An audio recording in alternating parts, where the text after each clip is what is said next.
अपने रिश्तों और पैसों की कद्र करना सीखें। दोनों को कमाना मुश्किल है, पर गंवाना आसान है।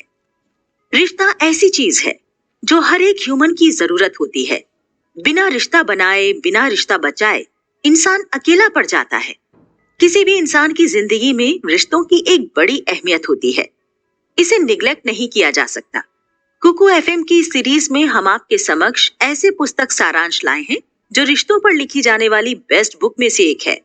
मिलियंस ऑफ कॉपीज सेल होने वाली गॉटमैन सर की ये किताब दुनिया भर में काफी पॉपुलर हुई है। रिश्तों को लेकर हम सभी हमेशा से ही काफी सीरियस रहते हैं, फिर चाहे वो किसी से भी जुड़ा हुआ हो। हमारे माँ बाप, भाई बहन, दादा दादी, सभी हमारे लिए बहुत खास होते हैं। पर ये सभी रिश्ते हमारे पास पहले से ही प्रेजेंट होते हैं। इन्हें हमें चुनना नहीं पड़ता।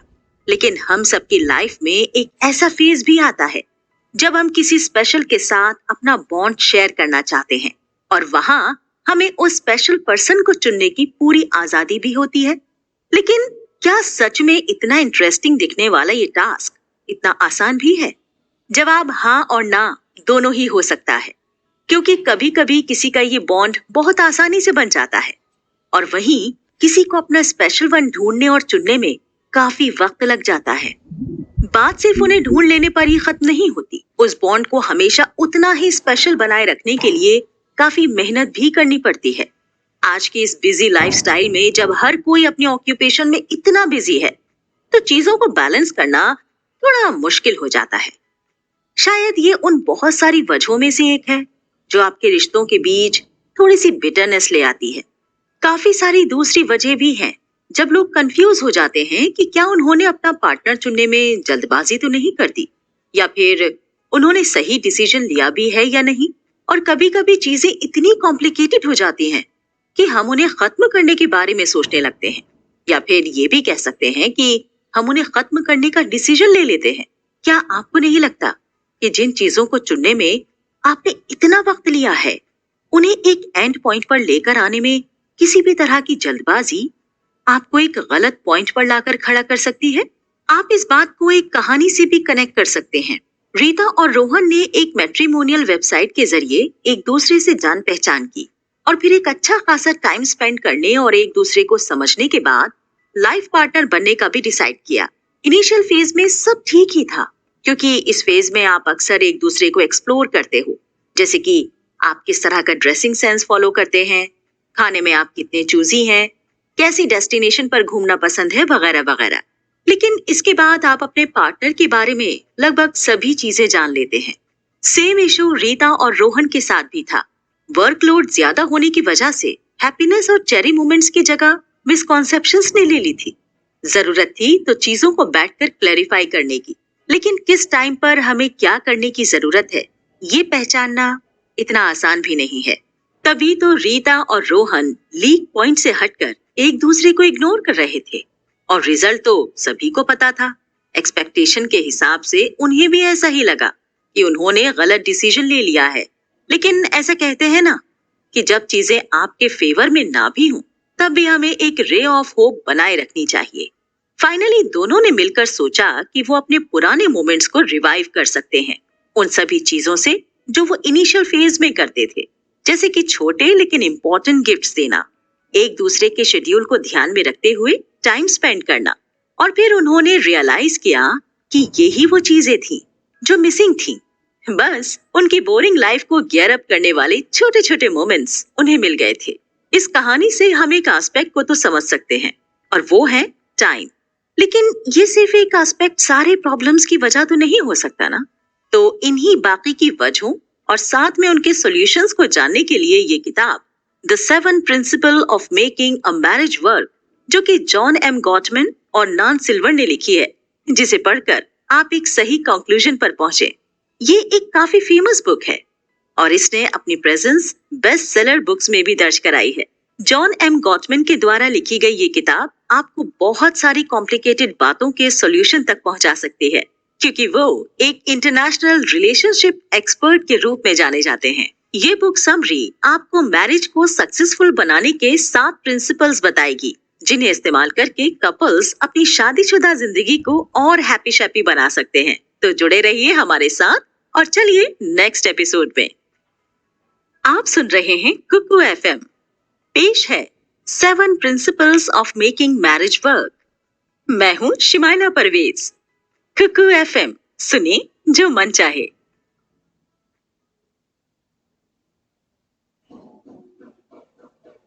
सिएटल के लव लैब में खुशहाल जिंदगी का सच।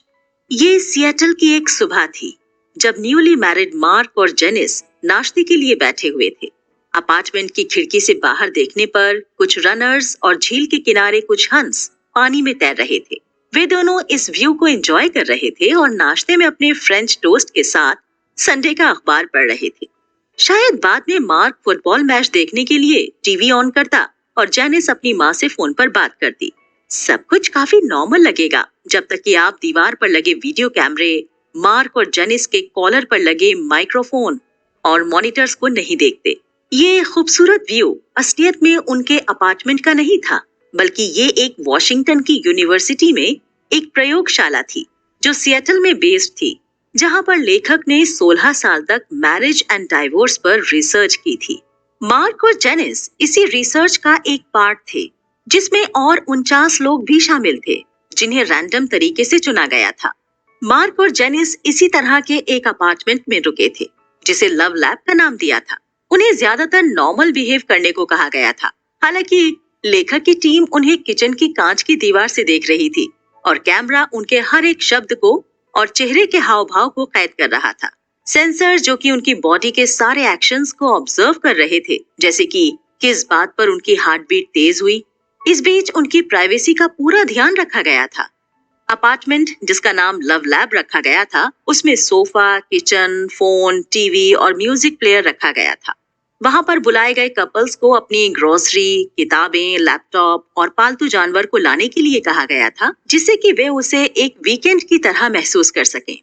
मोटिव केवल मैरिज से जुड़े हुए सच को सामने लाना था और काफी सारे सवालों के जवाब ढूंढना था, जैसे कि हम एक शादी को टूटने से कैसे बचा सकते हैं और इसमें इतनी मुश्किलें क्यों होती हैं। इस तरह की रिसर्च को अपने एनालिसिस का एक इम्पोर्टेंट पार्ट मानते हुए वो कहते हैं कि शायद इनकी वजह से ही वो किसी भी मैरिज के रिजल्ट का सही प्रिडिक्शन कर पाते हैं। और अभी तक जितने भी कपल्स के मैरिज या डाइवोर्स के बारे में उन्होंने प्रिडिक्ट किया है, वो 91% तक सही निकला है। हालांकि किसी कपल का डाइवोर्स प्रिडिक्ट करने में वो अपनी विक्ट्री नहीं मानते हैं, लेकिन ये सब उस डेटा पर ही डिपेंड करता है जो उन्होंने या उनके साथियों ने अभी तक कलेक्ट किया है।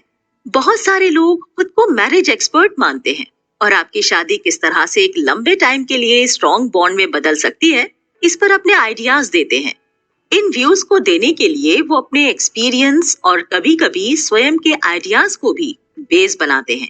लेकिन एक बात जो सबसे ज्यादा इम्पोर्टेंट है, साइंटिफिक प्रूफ, वो इसमें मिसिंग है। लोग कभी भी किसी साइंटिफिक फैक्ट के अकॉर्डिंग प्रिडिक्शन नहीं करते कि कपल्स की मैरिड लाइफ आगे सरवाइव करेगी या उसका एंड भी डाइवोर्स में होगा। डाइवोर्स को प्रिडिक्ट करने में लोग साइंटिफिक पॉइंट्स को इग्नोर कर देते हैं, क्योंकि उन्हें ऐसा लगता है कि ऐसी मैरिजेस जो 40 साल पूरे कर चुकी हैं, उनमें लगभग 50% तक के सही प्रिडिक्शन तो ऐसे ही किए जा सकते हैं। पर रिसर्च और साइंटिफिक डेटा के जरिए बहुत कम टाइम, जैसे 7 सालों में भी सही प्रिडिक्शन तक पहुंचा जा सकता है। लेखक ने रिसर्च के लिए ऐसे ही 130 लोगों को चुना और उनमें से 15 लोगों के बारे में प्रिडिक्ट किया कि 7 साल में उनका मैरिटल स्टेटस क्या होगा। हमेशा की तरह 17 लोग, जिनमें लेखक के चुने हुए 15 लोग भी शामिल थे, उनका डाइवोर्स हो गया। इस तरह से लेखक का प्रिडिक्शन रेट 98% तक पहुंच गया।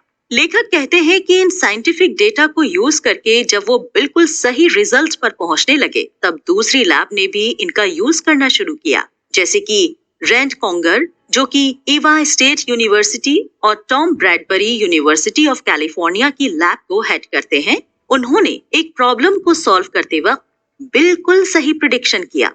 दूसरे newly married couple Janice Colt और उनके हस्बैंड रॉन ग्लासर के किसी आर्ग्यूमेंट के वक्त एड्रेनल नाम के हार्मोन को मेजर किया गया, तो 10 साल के बाद रिसर्चर्स इस रिजल्ट पर पहुंचे कि जो एक खुशहाल मैरिड लाइफ को लीड करते हैं, वो झगड़ा करने वालों की तुलना में 34% अधिक एड्रेनल रिलीज करते हैं। एक और स्ट्रेस हार्मोन ACTH जो कि ज्यादा गुस्सा करने वाली महिलाओं में पाया गया, जबकि जो महिलाएं खुश रहती थीं, उनमें इस हार्मोन का लेवल काफी कम था। इस रिसर्च के हिसाब से 10 साल के बाद भी सिर्फ उनके हार्मोन जो कि उनकी शादी के पहले साल मेजर किए गए थे, राइटर अपनी रिसर्च में सही रिजल्ट पर पहुंचते हैं। राइटर ने बताया सिर्फ सही रिजल्ट पर पहुंचना ही उनका मकसद नहीं होता, बल्कि 7 प्रिंसिपल्स के थ्रू वो उन अप्रोच को कपल्स तक पहुंचाना चाहते हैं जिससे कि वो अपनी मैरिड लाइफ को लंबी टाइम तक बनाए रखें। ये अप्रोच उन्हीं साइंटिफिक डेटा को इस्तेमाल करते हुए फाइनलाइज की गई हैं कि क्या चीजें एक हैप्पी कपल को दूसरे कपल से अलग बनाती हैं। एक इमोशनली इंटेलिजेंट मैरिज में ऐसा कुछ भी मुश्किल या सरप्राइजिंग नहीं है। खुशहाल मैरिड लाइफ को लीड करने वाले कपल्स ज्यादा इंटेलिजेंट या रिच नहीं होते, बल्कि वो नेगेटिव थॉट्स को हमेशा पॉजिटिव थॉट से कवर करने की कोशिश करते हैं।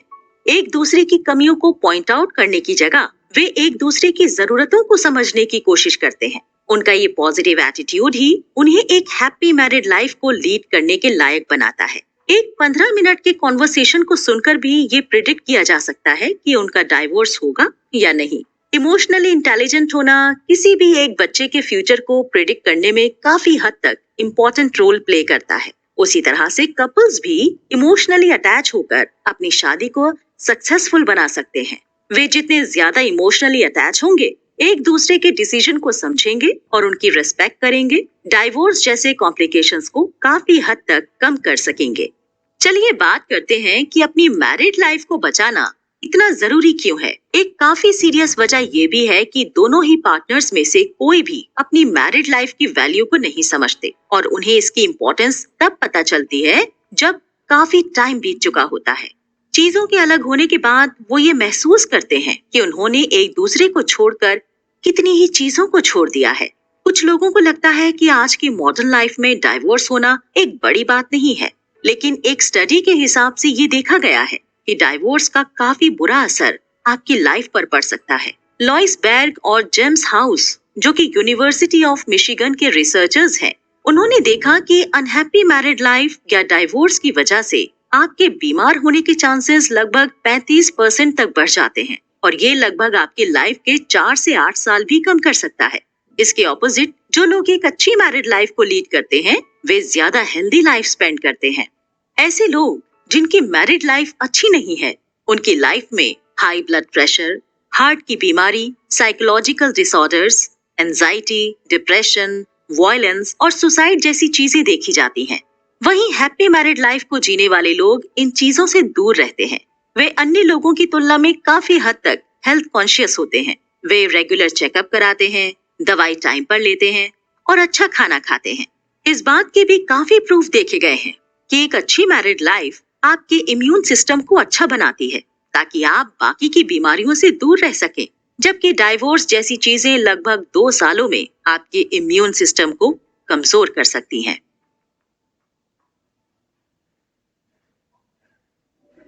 लेखक ने लगभग 50 कपल्स के इम्यून सिस्टम को जांचा और पाया कि अपनी मैरिड लाइफ से खुश रहने वाले कपल्स और अपनी मैरिड लाइफ से नाखुश रहने वाले कपल्स के इम्यून सिस्टम के बीच काफी ज्यादा डिफरेंस था। लेखक बताते हैं, हमने उनके ब्लड सैंपल्स को इकट्ठा किया और देखा कि ऐसे लोग जो अपनी मैरिड लाइफ से खुश थे, उनमें व्हाइट ब्लड सेल्स ज्यादा थे, जिन्हें एक एंटीजन एलिमेंट माना जाता है। कुछ और स्टडीज के बाद साइंटिस्ट्स ने माना कि एक सेटिस्फाइड मैरिड लाइफ अच्छी हेल्थ और लॉन्ग लाइफ का रीजन है। इसके साथ साथ कुछ दूसरे फायदे भी देखे गए, जैसे कि हैप्पी कपल्स अनसेटिस्फाइड कपल्स की तुलना में वर्कआउट में ज्यादा टाइम देते हैं। जब एक मैरिड लाइफ ठीक नहीं होती तो केवल पार्टनर ही नहीं बल्कि उनके बच्चे भी इसका साइड इफेक्ट भुगतते हैं। लेखक ने एक रिसर्च में लगभग 63 बच्चों को चुना और देखा कि जो एक अच्छे माहौल में रहकर बड़े हो रहे हैं, उनमें स्ट्रेस, एंजाइटी और डिप्रेशन जैसी चीजें नहीं थी और उनका बिहेवियर भी दूसरे बच्चों के कंपैरिजन में काफी हद तक बेहतर था। यहाँ लेखक ये एडवाइस देना चाहते हैं कि बच्चों को एक ऐसे माहौल में बड़ा करना जो कि वायलेंस और ह्यूमिलिएशन से भरा हुआ है, वो ठीक नहीं है। ऐसे माहौल में रहने से कहीं बेहतर है कि एक पीसफुल डाइवोर्स ले लिया जाए। हालांकि अनफॉर्चुनेटली सभी डाइवोर्स पीसफुली नहीं हो सकते। बच्चों को अपने पेरेंट्स की कड़वाहट भरी जिंदगी का एक पार्ट बनना पड़ता है। इस रिसर्च के कुछ इफेक्टिव रिजल्ट्स भी सामने आए। बात जब किसी मैरिज को बचाने की हो तो इसके चांसेस काफी कम देखे गए। इसके लिए लेखक एक क्वेश्चनायर मेथड को अपनाते हैं, जिसमें कि दोनों ही पार्टनर्स को अलग अलग बैठाकर सवाल पूछे गए और ये जानने की कोशिश की कि वे अपने पार्टनर से कितना खुश या नाराज हैं। एक फिजिकली अब्यूजिव मैरिज में महिलाओं से अलग बैठाकर और उन्हें सेफ महसूस कराकर सवाल पूछे गए ताकि वे सच को सामने रख सकें। लेखक ने लगभग 7 अलग अलग स्टडीज में 700 कपल्स को एनालाइज किया, जिनमें न केवल न्यूली मैरिड थे बल्कि ऐसे कपल्स जो 40 या 60 की उम्र तक पहुंच चुके थे और कुछ ऐसे भी कपल्स थे जिन्होंने अभी हाल ही में अपने पहले बच्चे को जन्म दिया या फिर वे किसी टीनेजर का पालन पोषण कर रहे थे। इन सभी कपल्स को एक साथ बिठाकर इनकी सभी एक्टिविटीज को वीडियो टैप किया गया जब एक दूसरे की मैरिड लाइफ के बारे में डिस्कस कर रहे थे। इन सभी कपल्स के heart beat, blood flow, respiration और इम्यून सिस्टम को रिकॉर्ड किया गया। रिजल्ट ये देखा गया कि जब वे किसी मैरिटल सब्जेक्ट को डिस्कस कर रहे थे तब उनके ब्लड प्रेशर और हार्ट रेट में बढ़त देखी गई। हमारे वर्कशॉप में आने वाले कपल्स के अलग अलग रेट्स जैसे कि हार्ट बीट, ब्लड प्रेशर और रेस्पिरेटरी रेट में दूसरी जगह थेरेपी लेने वाले कपल्स की तुलना में कमी देखी गई। लेखक ने अपनी वाइफ के साथ, जो कि क्लिनिकल साइकोलॉजिस्ट हैं, पहली रिसर्च को कंडक्ट किया और ये जानने की कोशिश की कि शादी को लेकर उनके अंदर किस तरह के थॉट्स आते हैं। ये रिसर्च उनके लिए काफी फ्रूटफुल साबित हुई। अभी तक लगभग हजारों कपल्स लेखक की वर्कशॉप में आ चुके हैं क्योंकि उनकी शादी किसी एक बुरी सिचुएशन में थी। कुछ कपल तो लगभग डिवोर्स के फैसले पर पहुंच चुके थे। वर्कशॉप जो 7 प्रिंसिपल्स पर बेस्ड थी, उन्होंने उन कपल्स के जीवन में काफी बदलाव किए। जब लेखक अपनी वर्कशॉप के रिजल्ट्स की बात करते हैं तो ऐसा देखा गया कि जब उन्होंने लगभग 640 कपल्स को 12 महीने तक ये वर्कशॉप प्रोवाइड की तो उनके अलग होने के चांसेस काफी हद तक कम हो गए और ये सक्सेस रेट लगभग 75% था। ये ज्यादा खुशी की बात है कि कपल्स का रिलैप्स रेट 20% तक कम हो गया था, जो कि नॉर्मली 50 या 30% होता है। ऐसे कपल्स लगभग 27% जिनकी मैरिड लाइफ में डाइवोर्स का हाई रिस्क था, वो घटकर 7% पर आ गया था। कुछ और वर्कशॉप प्रोवाइड करने के बाद ये 4% था। अगर हम बात करें कि मैरिज थेरेपीज फेल क्यों होती हैं, तो एक बात सामने निकल कर आती है कि ज्यादातर मैरिज काउंसलर या एक्सपर्ट्स कुछ पुरानी ट्रेडिशनल सोच को ही फॉलो करते हैं और उस पर ही बेस्ड सॉल्यूशंस कपल को सजेस्ट करते हैं, जो कि आज की नई प्रॉब्लम्स के लिए काफी नहीं है। अगर आज कॉम्प्लिकेशंस नहीं हैं, तो उन्हें हल करने के लिए सॉल्यूशंस भी तो नए होने चाहिए। कपल्स चाहे लॉन्ग टर्म या शॉर्ट टर्म थेरेपी लें या फिर रिलेशनशिप ब्लॉग्स को पढ़ें, सभी जगह एक ही सलाह दी जाती है कि आप अपने कम्युनिकेशन को बेटर बनाएं। कम्युनिकेशन से आप एक दूसरे को बेहतर तरीके से समझ सकते हैं। किसी भी झगड़े को सुलझाने के टाइम एक दूसरे पर एलिगेशन लगाने के बजाय आप अपने सुनने की कैपेसिटी को बढ़ाएं। पीसफुली सुनने से ही आप किसी रिजल्ट पर पहुंच सकते हैं। हालांकि यहाँ पर कहने के तरीके भी कुछ अलग हो सकते हैं। जैसे हम इसे एक एग्जाम्पल से समझ सकते हैं, रिक और ज्यूडी की एग्जाम्पल, जिसमें ज्यूडी देर रात तक काम करती है। यहाँ पर रिक अपनी बात को इस तरह से रख सकता है कि रात में जब तुम देर तक काम करती हो तो मैं बच्चों के साथ काफी अकेला महसूस करता हूँ, बजाय ये कहने के कि तुम बहुत सेल्फिश हो और मुझे बच्चों का अकेले ध्यान रखना पड़ता है। इसके जवाब में ज्यूडी अपने पार्टनर पर गुस्सा करने के बजाय उसकी बात को शांति से सुनेगी और कहेगी कि मैं तुम्हारी प्रॉब्लम को समझ सकती हूँ। शायद यही लाइन उनके लिए मेमोरेबल हो सकती है और कॉम्प्लिकेशंस को कम कर सकती है। सिर्फ सुनने भर से ही आपके ग्रोसरी बिल जैसे छोटे इश्यूज या लाइफ से जुड़े हुए बड़े मुद्दे भी आसानी से सुलझ सकते हैं। ये अप्रोच 1960 से अलग अलग तरीकों से अपनाई जा रही है, जिसमें पेशेंस के साथ जवाब देना और एक्सेप्ट करना शामिल है। इसे ट्रेंड में लाने वाले कार्ल रॉगर्स हैं। उनके हिसाब से किसी को बिना जज किए हुए सुनना ज्यादा प्रभावशाली हो सकता है। जैसे कि कोई एक पार्टनर अपनी वाइफ के बारे में बताते हुए कह सकता है कि मैं उसे पसंद नहीं करता, और काउंसलर के द्वारा इस बात को दोहराया जाए कि मैंने सुना आप अपनी वाइफ को पसंद नहीं करते, जिससे कि कोई भी पर्सन अपने थॉट्स को खुलकर सामने रख सके। इस थेरेपी के द्वारा लगभग 35 से 50% कपल्स ने अपने झगड़ों में काफी हद तक सुधार महसूस किया। हालांकि केवल सुनने भर से ही आपकी सारी प्रॉब्लम्स का हल नहीं निकल सकता है। आपको सारे 7 प्रिंसिपल्स की जरूरत पड़ेगी। ऐसा जरूरी नहीं है कि केवल अपनी मैरिड लाइफ से नाखुश रहने वालों में ही आर्ग्यूमेंट्स होते हैं, बल्कि ऐसे लोग भी हैं जो एक हैप्पी मैरिड लाइफ को लीड करते हैं, उनमें भी आर्ग्यूमेंट्स होते हैं। एक कपल बेले और चार्ली को स्टडी करते टाइम उन्होंने देखा, क्योंकि शादी को लगभग 45 साल हो चुके थे। एक दिन बेले ने चार्ली से कहा कि अच्छा होता कि उनका कोई बच्चा नहीं होता। ऐसा सुनकर चार्ली बिल्कुल चौंक गया और इस एक बात से उनके बीच आर्ग्यूमेंट बढ़ गया। यहाँ पर बेले का इस बात को कहने का मतलब सिर्फ ये था कि वो चार्ली के साथ थोड़ा और टाइम स्पेंड करना चाहती थी, लेकिन उनके इस आर्ग्यूमेंट का अंत गुस्से के साथ नहीं हुआ। कहने का मतलब ये है कि कभी-कभी अच्छी फाइट भी देखने को मिल सकती है। मैरिज को लेकर कुछ गलत चीजें भी फेमस कर दी गई हैं, जैसे कि मेंटल डिजीज से डील करने वाले पर्सन कभी भी अपनी मैरिज में खुश नहीं रह सकते। अगर आपका इंटरेस्ट सेम नहीं है तो आप साथ में नहीं रह सकते। झगड़ों को अवॉइड करके आपकी शादी बच सकती है। आपके पार्टनर का किसी दूसरे के साथ अफेयर डिवोर्स की वजह नहीं हो सकता, या फिर महिला और पुरुष 2 अलग पर्सनालिटी को शो करते हैं, एटसेट्रा। ऐसी बहुत सारी चीजें हैं जो कपल्स को डराती हैं जब अपनी मैरिज को बचाने की पूरी कोशिश कर रहे होते हैं। लेकिन अच्छी बात यह है कि ये सभी सिर्फ एक मिसकॉन्सेप्शन है। तो इस तरह से यहाँ पहला चैप्टर इस उम्मीद के साथ खत्म होता है कि काफी सारे ऐसे इम्पोर्टेंट पॉइंट्स यहाँ पर बताए गए हैं जो आपके और आपके पार्टनर के बीच के कॉन्फ्लिक्ट्स को खत्म कर सकते हैं या काफी हद तक कम कर सकते हैं, पर इनिशिएटिव आपको खुद ही लेना होगा।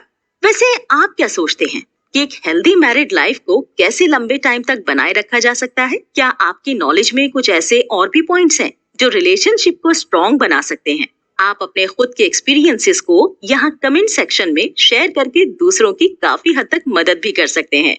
इस बुक से जुड़ी कई इंपॉर्टेंट बातों पर चर्चा अभी बाकी है, तो चलिए चलते हैं अगले एपिसोड की तरफ।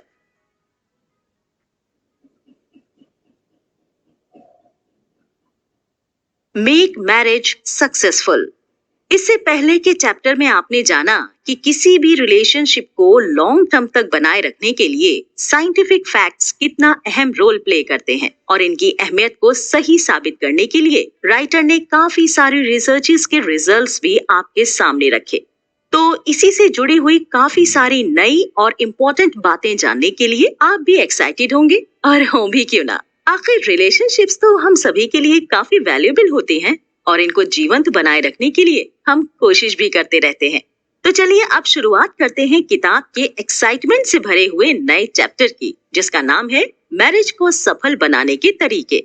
जब कभी भी आप इस सवाल के जवाब को ढूंढने की या किसी और से पूछने की कोशिश करेंगे तो एक काफी पुराना सा और घिसा पिटा सॉल्यूशन ही आपको मिलेगा, और वो है कि कम्युनिकेशन से अपने झगड़ों को सुलझाना। और राइटर भी काफी टाइम तक अपनी वर्कशॉप में आने वाले कपल्स को यही सलाह देते थे, लेकिन जब उन्होंने अपने ही कलेक्ट किए हुए डेटा पर नजर डाली तो एक नई सी बात सामने निकल कर आई, जिससे वो खुद भी थोड़ा सरप्राइज हुआ।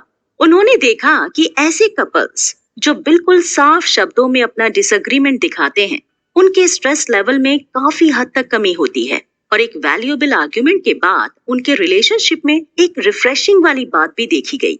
कहने का मतलब ये है कि एक मैरिड लाइफ के अच्छा होने के लिए ये बिल्कुल भी जरूरी नहीं है कि आप और आपके पार्टनर के बीच कभी कोई आर्ग्यूमेंट हो ही ना। हमेशा एक हैप्पी मैरिड लाइफ को जीने वाले कपल्स के जीवन के बारे में ज्यादा जानने की कोशिश कि क्या ये बाकी के कपल से ज्यादा फॉर्चुनेट हैं? जवाब है बिल्कुल भी नहीं। इनफैक्ट इन कपल्स में पहले काफी ज्यादा डिफरेंसेस थे। ये डिफरेंसेस उनकी पसंद, नापसंद, जॉब, फैमिली और चॉइसेस को लेकर थे, और वो भी एक अनहैप्पी कपल की तरह ही झगड़ते थे। समझने वाली बात यहाँ पर यह है कि वो इन सभी चीजों को सॉर्ट आउट करके आगे बढ़ जाते थे, ना कि उन्हीं चीजों में उलझे रहते थे, और इस तरह से वे अपनी मैरिड लाइफ को स्टेबल और खुशहाल बनाए रखते थे। हालांकि इन चीजों को समझने में काफी वक्त लगा कि इमोशनली इंटेलिजेंट कपल्स की हैप्पी मैरिड लाइफ का सीक्रेट क्या है, लेकिन जब उनका क्लोजली असेसमेंट किया गया तो देखा कि वो उन 7 प्रिंसिपल्स में से लगभग सभी प्रिंसिपल्स को फॉलो कर रहे हैं, और वहीं इसके ऑपोजिट जो अनहैप्पी कपल्स थे वो किसी न किसी स्पॉट पर कुछ मिस कर रहे थे। इन बातों को सुनते वक्त आप ये समझ रहे होंगे कि आपको किन जगह पर कमियां आइडेंटिफाई करनी है और उन 7 प्रिंसिपल्स को वहां अप्लाई करना है। फिर कोई भी नई वजह नहीं होगी जो आपको एक अच्छी मैरिड लाइफ को लीड करने से रोक सकेगी। दोस्तों, आगे के सारे चैप्टर्स में आप ऐसे ही बहुत सारे सीक्रेट से फेमिलियर होंगे जो आपको आपकी हैप्पी मैरिड लाइफ का लीडर बना सकते हैं। पिछली बातों को सुनने के बाद आप थोड़े कंफ्यूज हो गए होंगे कि मैरिज में हैप्पीनेस लाने के लिए हमें फ्रेंडशिप को या फिर आर्ग्यूमेंट को जगह देनी होगी। तो यहाँ पर एक बात को क्लियर कर देना ठीक होगा कि वहाँ पर इस डाउट को दूर किया गया है कि आर्ग्यूमेंट कभी भी आपकी सक्सेसफुल मैरिड लाइफ में एक रुकावट की तरह काम नहीं करती, बल्कि हेल्दी आर्ग्यूमेंट आपको एक रिफ्रेशिंग फील दिलाते हैं। 7 प्रिंसिपल्स को फॉलो करने का मेन पार्ट ये है कि आपकी आपके पार्टनर के साथ एक अच्छी बॉन्डिंग होनी चाहिए और ये बॉन्डिंग ही आप दोनों के बीच फ्रेंडशिप को डिफाइन करती है। इसके लिए आपको एक दूसरे के डिफरेंसेस की रेस्पेक्ट करना सीखना होगा।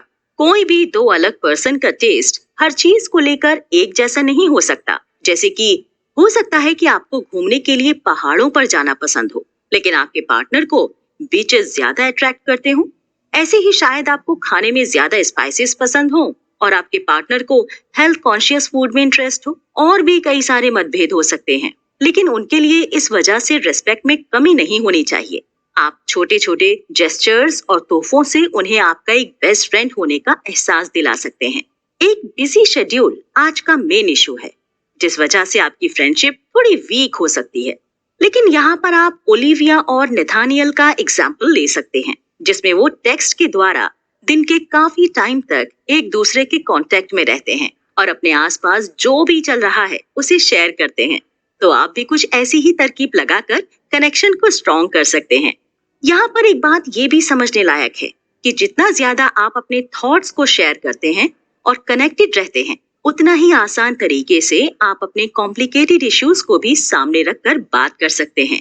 तो इन सभी बातों से ये प्रूव होता है कि फ्रेंडशिप आपके मैरिड लाइफ का फाउंडेशन है और बिना इसके आप एक हैप्पी मैरिड लाइफ की कल्पना भी नहीं कर सकते। काफी सारी मैरिजेस इस बात के साथ शुरू होती हैं कि दोनों ही पार्टनर्स के बीच एक स्ट्रॉन्ग फ्रेंडशिप है, लेकिन टाइम के साथ साथ आपके जवाब केवल एक स्टेटमेंट बनकर रह जाते हैं। उनमें कोई भी फील या एक्साइटमेंट नहीं रह जाता। इन्हें हम नेगेटिव सेंटिमेंट के तौर पर भी जानते हैं, जो आपकी पॉजिटिव वाइब को दबा देते हैं और यहीं से अनहेल्दी आर्ग्यूमेंट की शुरुआत होती है। एक एग्जाम्पल के तौर पर अगर आप लगातार बातचीत करते रहते हैं तो थोड़ी तेज आवाज में दिए गए जवाब भी किसी झगड़े की वजह नहीं बनते। किसी रोज ओलिविया और नेथानियल एक डिनर डेट के लिए तैयार हो रहे थे और नेथानियल ने पूछा कि मेरा रुमाल किधर रखा हुआ है। इस पर ओलिविया, जो कि तैयार होने में बिजी थी, थोड़ी तेज आवाज में बोली कि तुम अपनी कबर्ड में क्यों नहीं देखते। लेकिन इस बात से वो नाराज नहीं हुआ, क्योंकि वो जानता था कि शायद किसी काम में बिजी होने की वजह से ही ऐसी टोन है।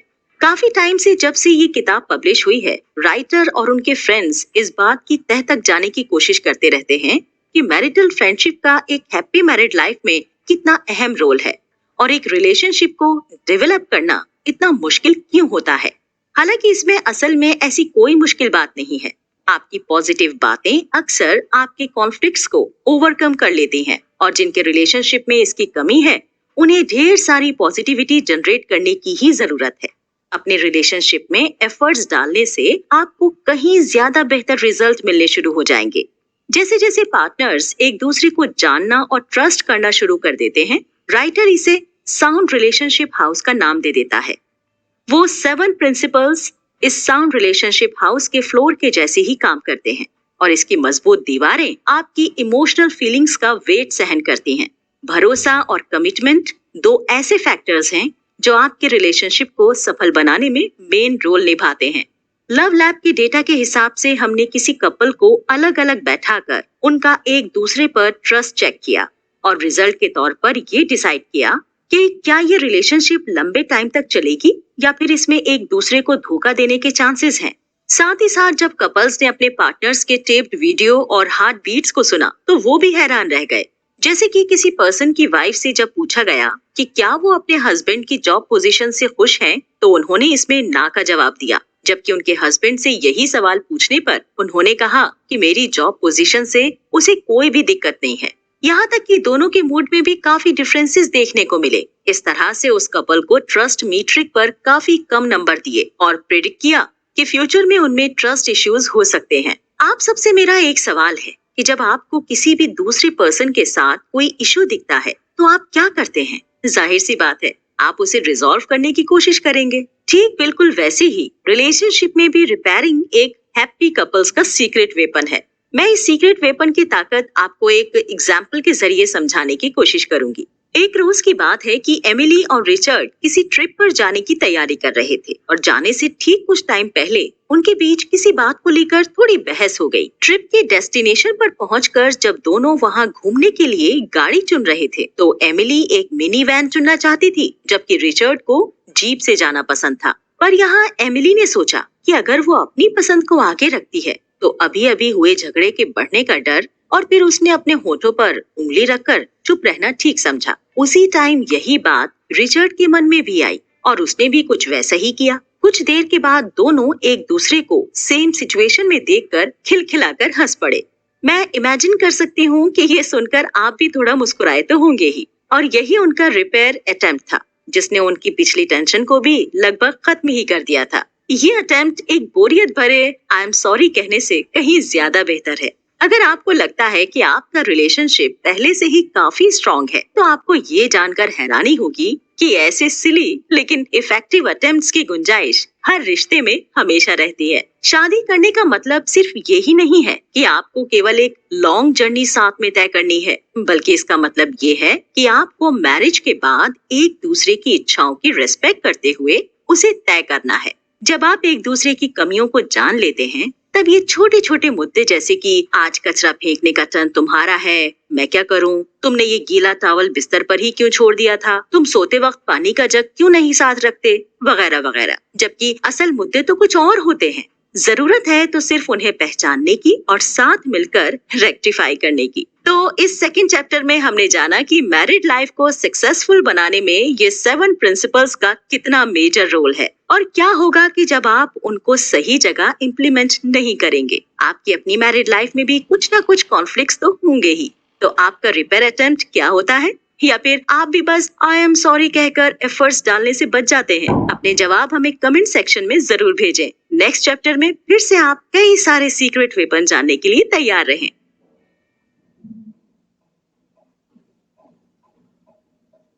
Prediction of divorce. ऐसे ही एक प्रिडिक्शन का जिक्र करते हुए राइटर एक कपल के सेशन का अनुभव शेयर करते हैं। बात कुछ इस तरह से है कि डारा और ओलिवर उन कपल्स में से एक थे जिन्हें ओवरनाइट ऑब्जर्वेशन में लव लैब अपार्टमेंट में रखा गया था। दोनों की ही लाइफ काफी हेक्टिक थी, क्योंकि डारा जो कि एक नर्सिंग स्कूल अटेंड करती थी और ओलिवर एक सॉफ्टवेयर इंजीनियर था।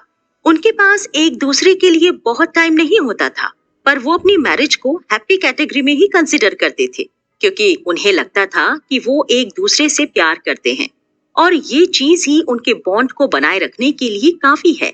जब वो एक दूसरे के साथ अपने फ्यूचर को लेकर बात करते थे तो उनके चेहरों पर एक अलग ही चमक देखी जा सकती थी। राइटर ने उनका फ्यूचर प्रेडिक्ट करने के लिए उन्हें एक इशू को सॉल्व करने के लिए कहा जो उस टाइम वो अपनी लाइफ में फेस कर रहे थे, और उन्हें 15 मिनट का टाइम दिया गया।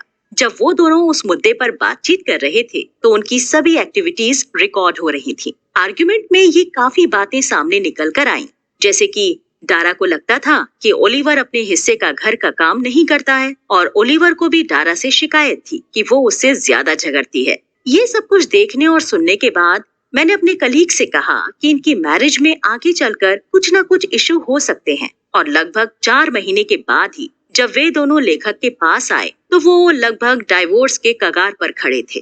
हालांकि इस बात में कोई सच्चाई नहीं है कि कोई भी कपल जो आपस में झगड़ता है उनका एक अनहैप्पी एंड ही होता है। काफी सारे ऐसे भी कपल्स थे जो डारा और ओलिवर से कहीं ज्यादा देर तक झगड़ते रहे, पर वो आज भी एक दूसरे के साथ ही हैं। यहाँ पर उनकी रिकॉर्डेड एक्टिविटीज के बेस पर तय किया गया कि किस तरह के आर्ग्यूमेंट से हमें डाइवोर्स का प्रिडिक्शन करना चाहिए। जैसे कि डारा और ओलिवर के आर्ग्यूमेंट में भरोसे की काफी ज्यादा कमी महसूस की गई, और ये एक तरह का नेगेटिव आर्ग्यूमेंट था। आर्ग्यूमेंट को देखकर और सुनकर ये पहचान पाना कि किसी रिलेशनशिप की लाइफ क्या होगी, इसके लिए हम कुछ पॉइंट्स को डिस्कस करेंगे, जिसमें से पहला पॉइंट है बातचीत का रूखेपन के साथ शुरू होना। ऐसा हम अक्सर आम बोलचाल में कह देते हैं कि शुरुआत हमेशा अच्छी होनी चाहिए, उसी तरह से डिस्कशन का स्टार्टिंग पॉइंट भी काफी हद तक ये तय कर देता है कि इस आर्ग्यूमेंट का रिजल्ट क्या होने वाला है। इस कपल में शुरुआत में ही डारा ने नेगेटिव बातों को बोलना शुरू कर दिया। हालांकि उसने धीमी आवाज में ही ओलिवर से बात की, लेकिन वर्ड सिलेक्शन काफी ताना देने वाला था। बहुत सारे पॉइंट्स पर ऐसा लगा कि वो दोनों एक दूसरे को दिए गए काम को करने के लायक ही नहीं समझ रहे थे और एक दूसरे को सीरियसली नहीं ले रहे थे। तो यहाँ पर आपके लिए सजेशन ये है कि किसी भी मुद्दे को सुलझाने के लिए जब आप बातचीत करना शुरू करें तो वो एक पॉजिटिव वाइब के साथ होनी चाहिए। इससे आप सॉल्यूशन पर भी जल्द पहुंचेंगे और झगड़े के लंबा खिंचने का चांस भी कम होगा। दूसरा पॉइंट यहाँ 4 चीजों को लेकर है जिन्हें राइटर ने 4 हॉर्समैन की संज्ञा दी है। क्रिटिसिज्म यानी आलोचना, निंदा यानी कंडेमनेशन, बचाव यानी डिफेंस और अवरोध यानी रेजिस्टेंस। वो 4 चीजें हैं जिनसे आपका एक अच्छा खासा कन्वर्सेशन खराब हो सकता है। तो चलिए सबसे पहले वाले की बात करते हैं, जो कि है आलोचना या क्रिटिसिज्म। आप कभी कभी शिकायतों को क्रिटिसिज्म का रूप दे देते हैं और फिर उनके आसानी से दूर होने की उम्मीद भी करते होंगे।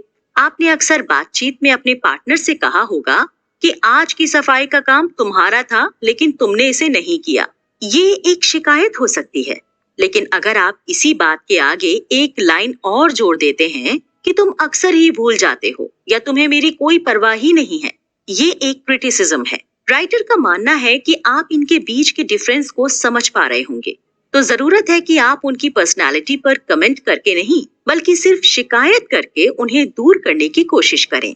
दूसरा, आपके डिस्कशन को खराब करने की वजह है दोनों पार्टनर में से किसी एक का खुद को सुपीरियर समझना, जिसे हम दूसरे के पॉइंट ऑफ व्यू की इंसल्ट करना भी कह सकते हैं।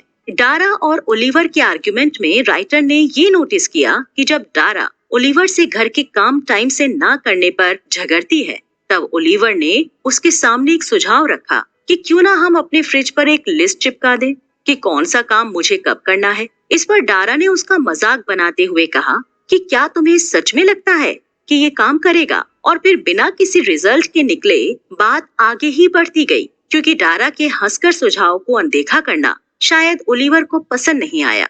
तो आप इस बात से ये समझ ही गए होंगे कि एक हेल्दी आर्गुमेंट में मजाक उड़ाने या ताना मारने जैसी चीजों की जगह नहीं होनी चाहिए। अगला किसी भी नॉर्मल बातचीत को बिटर बनाने वाला एलिमेंट है डिफेंसिव होना, यानी कि सारी गलतियों में खुद को बिल्कुल साफ बताना। इसमें कोई भी सरप्राइज वाली बात नहीं है कि ज्यादातर कॉन्फ्लिक्ट्स को सॉल्व करते टाइम हम चीजों के टफ या कॉम्प्लिकेटेड होने के बारे में बात करते हुए इसे सुलझाते नहीं हैं, बल्कि एक दूसरे पर आरोप लगाकर उन पर अटैकिंग मोड में चिल्लाते रहते हैं और खुद को एक सेफ जोन में रखते हैं। यहाँ पर जरूरी है कि अगर आप किसी काम को नहीं कर सकते हैं तो बिना हेजिटेशन के इसे मान लें, ना कि इन्हें खींचकर सिर्फ कभी ना खत्म होने वाले झगड़े वाले पॉइंट तक ले जाएं। चौथा और सबसे ज्यादा डिस्ट्रक्शन क्रिएट करने वाला फैक्टर है एक स्टोन वॉल की तरह चुपचाप बैठ जाना और अपने स्पाउस या पार्टनर का बिल्कुल भी सामना ना करना।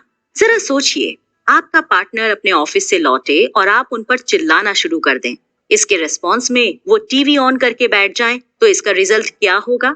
आप और ज्यादा तेज आवाज में चिल्लाना शुरू कर देंगी और ऑफेंसिव हो जाएंगी। पर अगर सोचिए कि जवाब में आपको सिर्फ हाँ या ही सुनने को मिल जाए, तो भी क्या कॉन्फ्लिक्ट इतना आगे बढ़ेगा? जवाब है नहीं। तो आप भी नेक्स्ट टाइम अपने पार्टनर को कन्फ्रंट करें, क्योंकि इससे ना तो आप आर्ग्यूमेंट को जीत सकते हैं और ना ही अपनी शादी को। आर्ग्यूमेंट की वजह से डाइवोर्स प्रेडिक्ट करना तीसरा और एक सटीक बिंदु है। नेगेटिव बातों की क्वांटिटी बढ़ जाना, जिसे हम अपनी बोलचाल की भाषा में फ्लडिंग भी कहते हैं। इसे एक तरह से स्टोन वॉल होने का सपोर्टिव एलिमेंट कहा जा सकता है, क्योंकि कुछ केसेस में ऐसा देखा जाता है कि आप अपने पार्टनर पर चिल्लाते वक्त कुछ ज्यादा ही इंटेंस हो जाते हैं और फिर इसके बाद चीजें आपके कंट्रोल में नहीं रहती हैं। में आपका पार्टनर चुप रहना ही सही समझता है, क्योंकि उन्हें ऐसा लगता है कि अगर वो आपको कन्फ्रंट करेंगे तो आप और भी ज्यादा इंटेंसिफाई होकर झगड़ा करेंगी। कभी कभी आप इसी वजह से कुछ ऐसे रिमार्क भी पास कर देते हैं जो वाकई में हर्ट करने वाले होते हैं।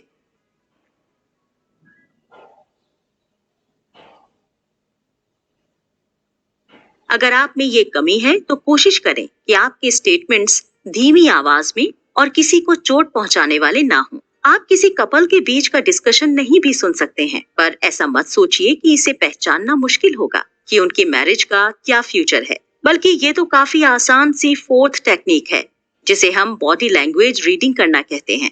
बातचीत के दौरान अक्सर जब कॉन्फ्लिक्ट पीक पॉइंट पर होते हैं तो पार्टनर्स के बॉडी में काफी चेंजेस देखने को मिलते हैं, जैसे कि हार्ट बीट, ब्लड प्रेशर का बढ़ जाना और एड्रेनल हार्मोन का ज्यादा सिक्रेशन होना। ज्यादातर मामलों में देखा गया है कि स्टोन वॉल का रोल प्ले करने वाला पार्टनर हस्बैंड ही होता है, लेकिन रिसर्च के बाद पता चलता है कि इसके लिए उनकी पर्सनालिटी ही जिम्मेदार है। मेल और फीमेल की बॉडी स्ट्रक्चर के बेस पर फीमेल अक्सर खुद को स्ट्रेस फ्री करने के लिए अपने अंदर के गुस्से को बाहर निकालने की कोशिश करती हैं, जबकि इसके ऑपोजिट मेल ज्यादातर शांत रहकर स्ट्रेस लेवल को लो करते हैं। प्रेडिक्शन के लिए रिपेयर अटेम्प्ट्स भी काफी हद तक आपकी मदद कर सकते हैं। राइटर का ऐसा मानना है कि आप इससे पहले के चैप्टर में रिपेयर अटेम्प्ट के बारे में सुन चुके होंगे। हालांकि उनके सक्सेसफुल होने का रेट यहाँ पर मायने रखता है। प्रेडिक्शन का ये फिफ्थ स्टेप ये बताता है कि कॉन्फ्लिक्ट्स को सुलझाने के लिए आपने कितनी बार कोशिश की और वो आपके पार्टनर के द्वारा सुने भी गए या नहीं। कभी कभी ऐसा होता है कि आप तो काफी ज्यादा कोशिश कर रहे होते हैं कि झगड़ों को रिपेयर किया जाए, लेकिन कंटेम्प्ट, क्रिटिसिज्म, डिफेंसिवनेस और स्टोन वॉल जैसे बिटर एलिमेंट उनको आपके पार्टनर तक पहुंचने से पहले ही रोक देते हैं। कहने का मतलब ये है कि नेगेटिव बातें आपके अटेम्प्ट्स को अक्सर ओवरशैडो कर लेती हैं। लिसनर्स के लिए यहाँ पर एक सजेशन है कि सुनने में आपको काफी अटेंटिव रहना पड़ेगा कि शायद आप भी कहीं कुछ अनसुना तो नहीं कर रहे हैं जो कि आपके झगड़े को खत्म कर सकता है। जरा सोचिए, झगड़ते वक्त आपका पार्टनर आपसे मुस्कुराकर ये कह रहा हो कि अच्छा अब तो मुझ पर प्लीज चिल्लाना बंद करो, तुम टॉपिक से हटकर क्यों बात कर रहे हो, या फिर अच्छा ठीक है मुझसे गलती हो गई, और आप उसे सिर्फ इग्नोर कर रहे हो। इन सिंपल से अटेम्प्ट्स या सेंटेंसेस में इतनी ताकत होती है कि ये आपके बीच में डेंस लव वाली फीलिंग क्रिएट कर सकते हैं। आगे के चैप्टर्स में आप देखेंगे कि कैसे ये रिपेयर अटेम्प्ट की सक्सेस रेट आपके फ्रेंडशिप और रिलेशनशिप को अफेक्ट करती है। आपकी मैरिज और लाइफ से जुड़ी हुई पिछली बातें भी आप दोनों का फ्यूचर डिसाइड करने में एक अहम रोल प्ले करती हैं। किसी भी कॉन्फ्लिक्ट या प्रॉब्लम का सॉल्यूशन ढूंढना अगर आपको मुश्किल या इम्पॉसिबल दिखाई दे रहा हो तो एक बार अपने मैरिज एल्बम के पन्ने पलटाने की कोशिश करिए। डारा और ओलिवर ने भी एक रोज कुछ ऐसा ही किया। अचानक से डारा ने ओलिवर से कहा, क्या तुम्हें याद है कि हमारी शादी वाली रात में जब स्टेज पर तुम मेरा हाथ पकड़कर स्टेयर पर चढ़ने में मेरी मदद करना चाह रहे थे, लेकिन मेरा ध्यान सिर्फ मेरी ड्रेस पर ही था और तुम काफी देर तक हाथ फैलाए ही खड़े रहे। दोनों इस बात पर खिलखिलाकर हंस पड़े। आप समझ सकते होंगे कि इस छोटी सी मेमोरी का उनके रिलेशनशिप को स्ट्रॉन्ग बनाने में कितना योगदान रहा होगा। आप भी इसकी मदद ले सकते हैं। अगर कुछ ऐसा है जो नहीं सुलझ पा रहा है या आप कहीं स्टक हो गए हैं तो श्योरली ये आपको आगे बढ़ने में आपकी हेल्प करेगा। इतनी सारी बातें और पॉइंट सुनने और समझने के बाद आपके मन में ये सवाल उठ रहा होगा कि क्या कोई ऐसा भी पॉइंट है जहां पर आकर ऐसा लगे कि अब आपके सारे एफर्ट्स बेकार हैं? तो हाँ, आप सही सोच रहे हैं। ये एक ऐसा एंड पॉइंट है जहां पर वो चार एलिमेंट्स की भी कोई स्पेस नहीं बचती जो आपके रिलेशनशिप को बिटर बनाते हैं। स्पेस होती है तो सिर्फ साइलेंस के लिए, जिसमें पार्टनर्स एक दूसरे के किसी भी आर्गुमेंट में कोई भी इंटरेस्ट ही नहीं दिखाते। वो एक अलग सेपरेट लाइफ को जीना करना शुरू कर देते हैं। लगभग इस पॉइंट पर आकर दोनों ही अपने रिश्ते से विथड्रॉ कर लेते हैं। बेहतर होगा कि इस सीवियर नोट पर आने से काफी पहले ही आपको एफर्ट्स डालने शुरू कर देने चाहिए, पर जब तक एंड ना हो उसे एंड नहीं समझना चाहिए। राइटर ने खुद कुछ ऐसे केसेस भी देखे हैं जहां रिश्तों के बचने की कोई भी उम्मीद नहीं थी, लेकिन फिर भी सही गाइडेंस की वजह से वो उस रिलेशनशिप को बचा पाए। हालांकि इस मोड़ तक आते आते राइटर कहते हैं कि वो उनके डाइवोर्स को प्रिडिक्ट करना ज्यादा प्रेफर करते हैं, लेकिन उन्होंने सोचा कि ऐसे प्रिडिक्शन करने से बेहतर है कि उन्हें सेव कैसे कर सकते हैं, इस पर फोकस किया जाए। उसके लिए राइटर ने हैप्पी कपल्स के लाइफ में झांकने की कोशिश की और वो इस कंक्लूजन पर पहुंचे कि जब वो झगड़ते नहीं हैं तो किस तरह से एक दूसरे के साथ एंगेज रहते हैं, और लेखक ने एंड पॉइंट पर खड़े कपल्स को यही फॉलो करने को कहा। डाइवोर्स के कगार पर खड़े कपल्स को एक दूसरे को एक्सप्लोर करना शुरू करना चाहिए, क्योंकि एक दूसरे में इंटरेस्ट जगाने के लिए एक दूसरे को जानना बेहद जरूरी है, और यही हमारे प्रिंसिपल नंबर 1 का सब्जेक्ट है। उम्मीद करते हैं कि ये चैप्टर भी आपको बाकी चैप्टर्स की तरह काफी इंटरेस्टिंग लगा होगा। इस चैप्टर में आपको डाइवोर्स तक पहुंचने के साथ साथ डाइवोर्स से बचने के भी बहुत सारे इंपॉर्टेंट पॉइंट्स बताए गए। आप उन्हें अपनी मैरिड लाइफ में इम्प्लीमेंट करके अपने रिलेशनशिप को सेव कर सकते हैं। वैसे आपका क्या सोचना है उन 4 एलिमेंट्स के बारे में जो आपके रिलेशनशिप को खराब कर सकते हैं, या आपके पास उन्हें सप्रेस करने के क्या वेपन होते हैं जिन्हें अपनाकर आप रिपेयर अटेम्प्ट्स कर सकते हैं? कमेंट सेक्शन में कमेंट करके अपने थॉट्स हमें जरूर बताएं।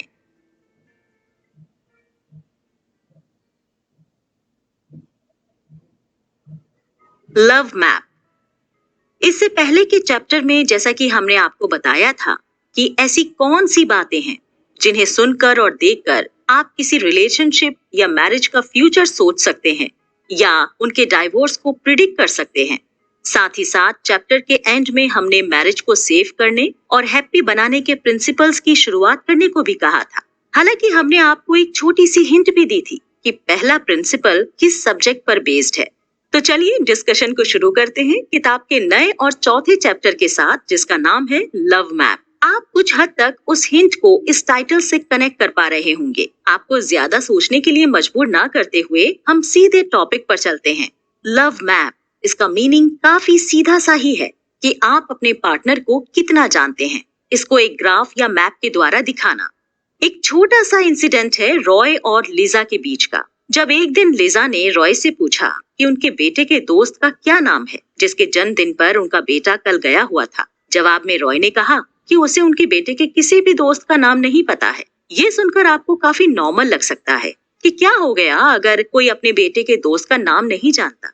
बात सिर्फ यहीं पर खत्म नहीं हुई। जब कचरा उठाने वाले ने रॉय से पूछा कि आपके घर का पिछला दरवाजा किस ओर खुलता है, तो रॉय ने कहा कि वो लिजा से पूछ ले। इस बात से लिजा को ये समझ आया कि रॉय घर की किसी भी चीज में इतनी दिलचस्पी नहीं रखता। हालांकि वो ये जानती थी कि रॉय एक पीडियाट्रिशियन है और उसका शेड्यूल काफी हेक्टिक रहता है और रॉय को अपनी जॉब काफी पसंद भी है।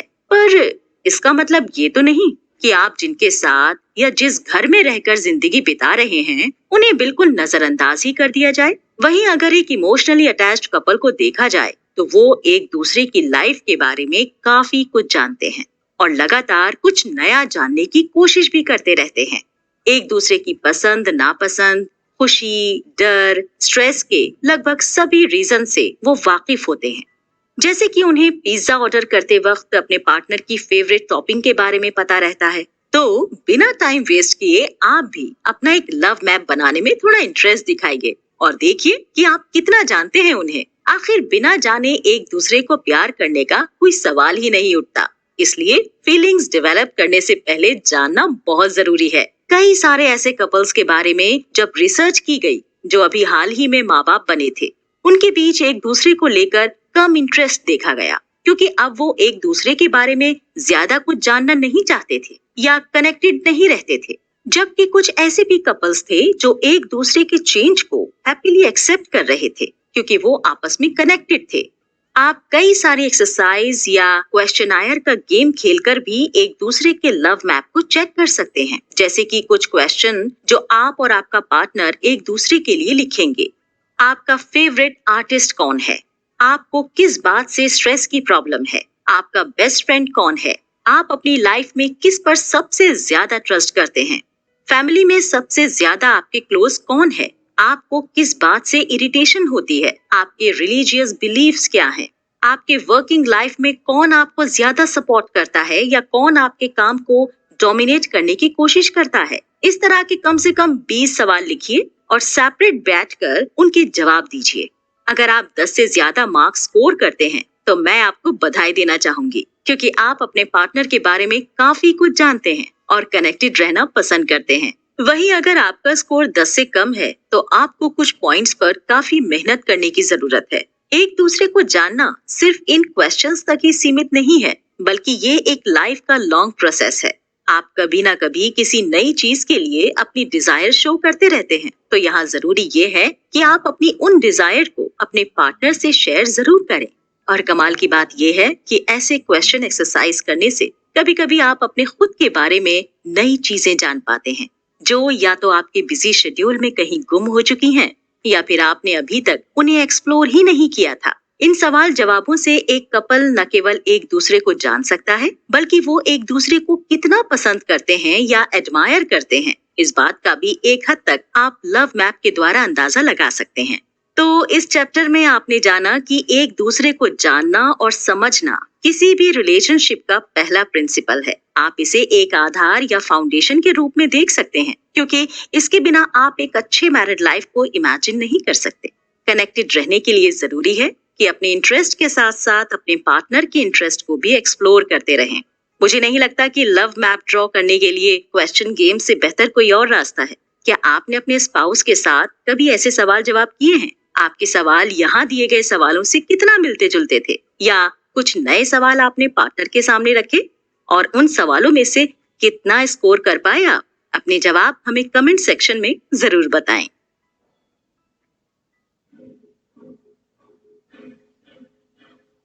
Fondness and admiration. इससे पहले के चैप्टर में आपने समझा कि लव मैप को ड्रॉ करना पहला और काफी इंपॉर्टेंट प्रिंसिपल है। इसके जरिए आप अपने रिलेशनशिप की रूट्स को बहुत हद तक मजबूत बनाते हैं। चैप्टर के लास्ट में हमने डिस्कस किया था कि आप लव मैप ड्रॉ करके अपने पार्टनर का आपके लिए एडमायरेशन और अफेक्शन भी जज कर सकते हैं। तो चलिए शुरू करते हैं नए चैप्टर और दूसरे प्रिंसिपल को, जिसका नाम है nurture the fondness and admiration. इस प्रिंसिपल को समझाने के लिए मैं आपको पुराने कपल रॉय और लिजा पर ही दोबारा ले चलती हूँ, जिसमें रॉय सिर्फ अपने प्रोफेशन में ही डूबा हुआ था और एक दिन लिजा के क्रिसमस पर उसे उसके हॉस्पिटल में सरप्राइज देने पर वो भड़क गया। आखिर में लिजा अपने बेटे को लेकर वापस घर आ गई। इसके कुछ दिन बाद ही रॉय ने लिजा को डाइवोर्स देने का डिसीजन ले लिया। हालांकि लिजा इस मैरिज को चांस देना चाहती थी, इसलिए काफी बार कहने के बाद रॉय लिजा के साथ राइटर के वर्कशॉप आने के लिए रेडी हुआ। राइटर ने उन्हें कहा कि वो अपनी फर्स्ट डेट के बारे में बैठकर डिस्कस करें और राइटर उनकी एक्टिविटीज को क्लोजली मॉनिटर करने लगे। यहाँ राइटर ने नोटिस किया कि जब वो पुराने मोमेंट्स को शेयर कर रहे थे और बता रहे थे कि किस तरह से रॉय ने लिजा को पहली डेट पर मिलने के बाद ये सोचा कि ये रिलेशनशिप एक 5 घंटे की डेट से कहीं ज्यादा एग्जिस्ट करती है। इस दौरान उन दोनों ने एक दूसरे के हाथ पकड़ रखे हुए थे। जब मैंने उन्हें उनकी ही रिकॉर्डेड एक्टिविटीज दिखाई तो उन्होंने भी एडमिट किया कि शायद उनके बीच में भले ही डिफरेंसेस हों, पर एक दूसरे के लिए जो फॉन्डनेस और अफेक्शन है वो बिल्कुल पुराने जैसा ही है। ये बताते हुए राइटर को काफी खुशी हो रही है कि इस सेशन के बाद लिजा और रॉय एक साथ रह रहे हैं और रॉय ने भी अब अपना थोड़ा काम एक असिस्टेंट को सौंप दिया है, जिससे उसे घर में टाइम स्पेंड करने को भी मिल जाता है। इस स्टोरी को बताने का यहाँ पर ये रीजन है कि आप जब भी किसी झगड़े से होकर गुजर रहे हैं या एक दूसरे में इंटरेस्ट लूज कर रहे हैं, तो पुराने मोमेंट्स के जरिए आप अपना अफेक्शन एंड फॉन्डनेस का लेवल चेक कर सकते हैं कि क्या अभी भी आप अपने पार्टनर को उतना ही पसंद करते हैं, या फिर अगर आप अपने पार्टनर को किसी और के साथ विजुलाइज करते हैं तो आपको कितना बुरा लगता है।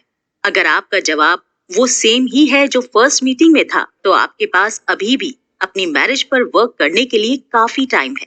लेकिन अगर आपके जवाब में थोड़े भी चेंजेस हैं, तो आपकी मैरिज एक बुरे स्टेज पर आ चुकी है। फॉन्डनेस को बढ़ाने के लिए या अपने पार्टनर को इस बात का एहसास दिलाने के लिए कि आप उनके लिए अभी भी कितने वैल्यूएबल हैं, आप ग्रैटिट्यूड का सहारा भी ले सकते हैं।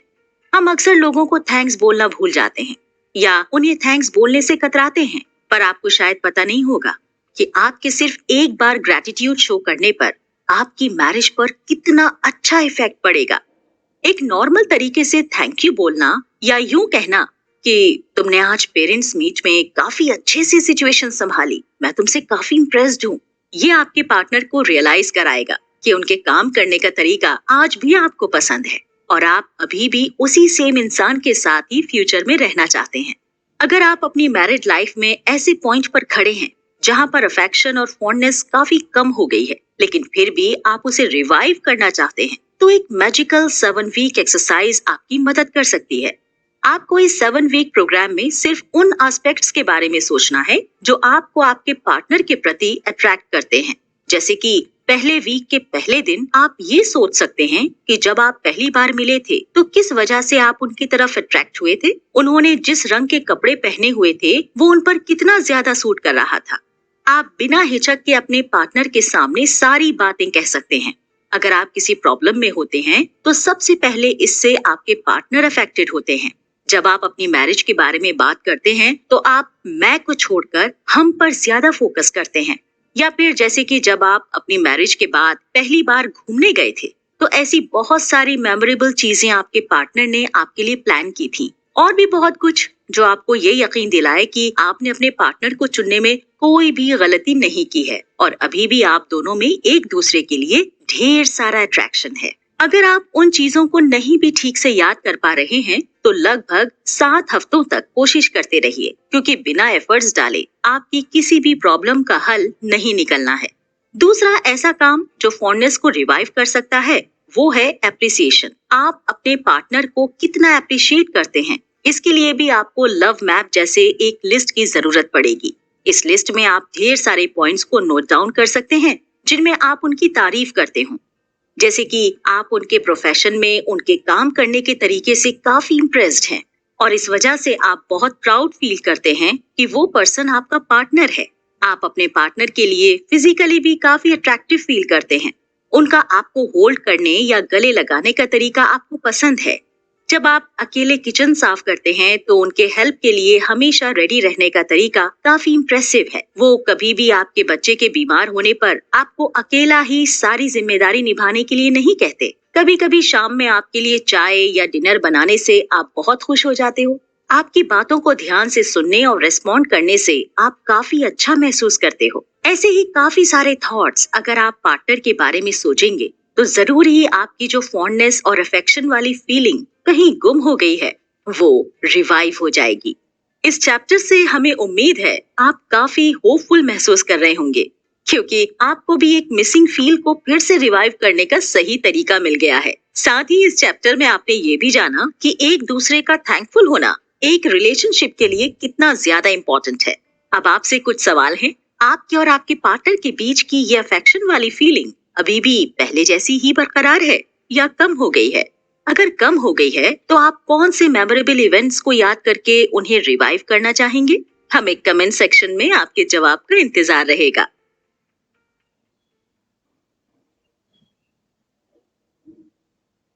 Turning towards each other instead of away. पिछले चैप्टर में आपने जाना कि एक दूसरे के लिए फॉन्डनेस और अफेक्शन को रिवाइव करने के क्या तरीके हो सकते हैं और इन पर काम ना करने से आपकी मैरिड लाइफ कितनी बुरी स्टेज में पड़ सकती है। उम्मीद है कि वो तरीके आपके काफी काम आए होंगे। अगला और तीसरा प्रिंसिपल जो आपकी मैरिड लाइफ को सक्सेसफुल बनाने के लिए इम्पोर्टेंट है वो है एक दूसरे की प्रॉब्लम से दूर भागने की बजाय उनको सॉल्व करने में उनकी मदद करना। इस नए चैप्टर का नाम भी इसी बेसिस पर रखा गया है, turning towards each other instead of away. इस चैप्टर में राइटर कहते हैं कि अगर उनका ये सेशन किसी सिनेमा हॉल में लगते तो सिर्फ बोरियत ही लोगों में देखने को मिलती, क्योंकि काफी कपल्स को जब डिस्कशन करने के लिए कहा जाता है तो वो एक अनचाहा टायरसम या टेस्टलेस सा माहौल बनाकर बातचीत शुरू करते हैं। लेकिन राइटर को इसमें काफी ज्यादा मजा आता है, क्योंकि वो हर उस डिटेल को एंजॉय करते हैं जो कपल्स अपनी बातों और एक्टिविटीज के जरिए उन्हें दिखाते हैं। वहीं कुछ ऐसे भी कपल्स होते हैं जो बिल्कुल एंगेज्ड होकर बात करते हैं और ऐसे कपल्स में राइटर बहुत सारे रोमांटिक मोमेंट्स ढूंढने की कोशिश करते हैं। हालांकि बॉलीवुड और हॉलीवुड की फिल्मों ने रोमांस की डेफिनेशन को बिल्कुल ही बदल कर रख दिया है। उनके हिसाब से रोमांस केवल बीच के किनारे या पहाड़ों पर ही हो सकता है। मेरा पॉइंट ऑफ व्यू थोड़ा डिफरेंट है। मेरा ऐसा मानना है कि अगर आपका पार्टनर कनेक्टेड है तो कई सारी छोटी बातों में भी रोमांस को पहचाना जा सकता है। एक कपल के बीच का किस्सा सुनाते हुए राइटर हमें समझाते हैं कि जूली और एडवर्ड दोनों ही एक दिन घर पर रहकर संडे एंजॉय कर रहे थे।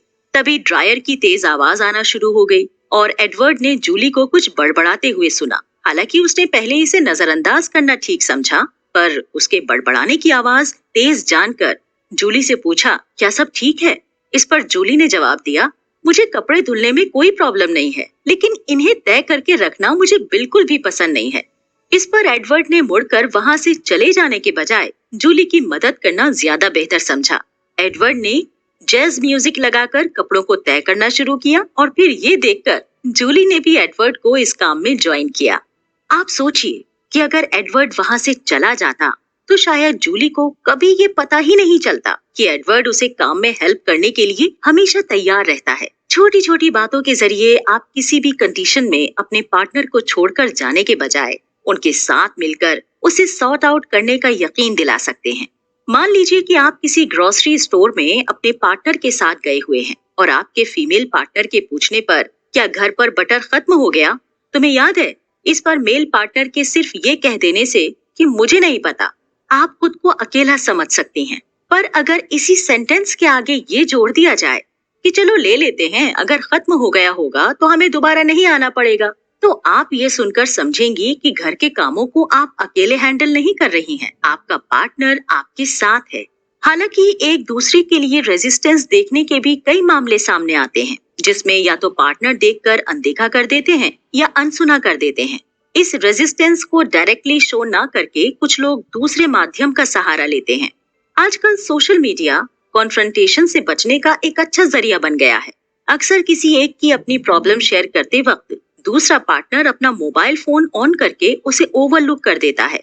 कुछ केसेस में ऐसा भी देखा गया है कि पार्टनर की बात सुन तो ली जाती है, लेकिन उन्हें एक अच्छी एडवाइस देकर बात वहीं खत्म कर दी जाती है। हमें ये समझने की जरूरत है कि सिर्फ एडवाइस देकर ही आप मुड़कर नहीं जा सकते, बल्कि आपको ध्यान से पूरी बात को सुनना होगा और ज्यादातर केसेस में अपने पार्टनर को सपोर्ट करते हुए स्टेटमेंट देनी होगी। लेखक कहते हैं, मैं यहाँ पर किसी एक जेंडर की साइड होकर ये स्टेटमेंट नहीं देना चाहता, लेकिन एक रिसर्च के द्वारा ये पता चलता है कि लगभग 80% केसेस में महिलाएं बातों को सुनने में और उनको सॉल्व करने में अपने हस्बैंड का साथ देती हैं, बल्कि पुरुष इन्हें इग्नोर करके आगे बढ़ना ज्यादा बेहतर समझते हैं।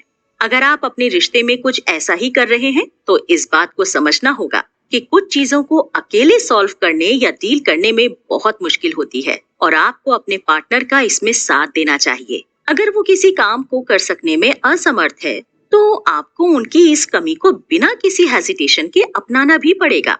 यहाँ आपको ये ध्यान रखना होगा कि आप अपने पार्टनर को इस बात पर चिल्लाना या फालतू एडवाइस देना ना शुरू कर दें कि उन्हें तो ये हर हाल में आना ही चाहिए। मूव टुवर्ड्स ईच अदर जैसे प्रिंसिपल को अपनाते वक्त हेल्प लेने वाले पार्टनर को भी अपना ईगो थोड़ा साइड रखना होगा और कुछ चीजों को खुले दिल से एक्सेप्ट करना होगा, जैसे कि उनके पार्टनर का कॉमन सेंस उनसे बेहतर है। जब वो आपके साथ मिलकर प्रॉब्लम सॉल्व करते हैं तो हल जल्दी निकल आता है। मेरे पार्टनर की थिंकिंग एबिलिटी मेरी लाइफ में कितना इम्पोर्टेंट रोल प्ले करती है। ध्यान रखिए कि अगर आप उनकी हेल्प लेने में हिचकिचाएंगे तो आपको पार्टनर के रूप में फिर से एक स्टोन वॉल ही दिख सकती है। यहाँ तक कि इन प्रिंसिपल्स को सुनने के बाद आप ये तो समझ ही गए होंगे कि ये सारे प्रिंसिपल्स आपस में जुड़े हुए हैं। किसी भी नए प्रिंसिपल को समझने के लिए उससे पहले के प्रिंसिपल को जानना बेहद जरूरी है। फिलहाल इस प्रिंसिपल में आपको ओपन माइंडेड होकर बोलने और सुनने दोनों के लिए ही कहा गया है। उम्मीद है आप चीजों से मुंह फेर कर आगे बढ़ने के बजाय अब से उन्हें फोकस्ड होकर सॉल्व करने में अपने पार्टनर की मदद करेंगे। आप कितने इश्यूज में अपने पार्टनर की मदद कर चुके हैं? कहीं आप भी तो अपने पार्टनर के प्रॉब्लम्स को सुनने के बाद उन्हें अवॉइड करना बेहतर नहीं समझते? अपने जवाब हमें कमेंट सेक्शन में जरूर दीजिएगा।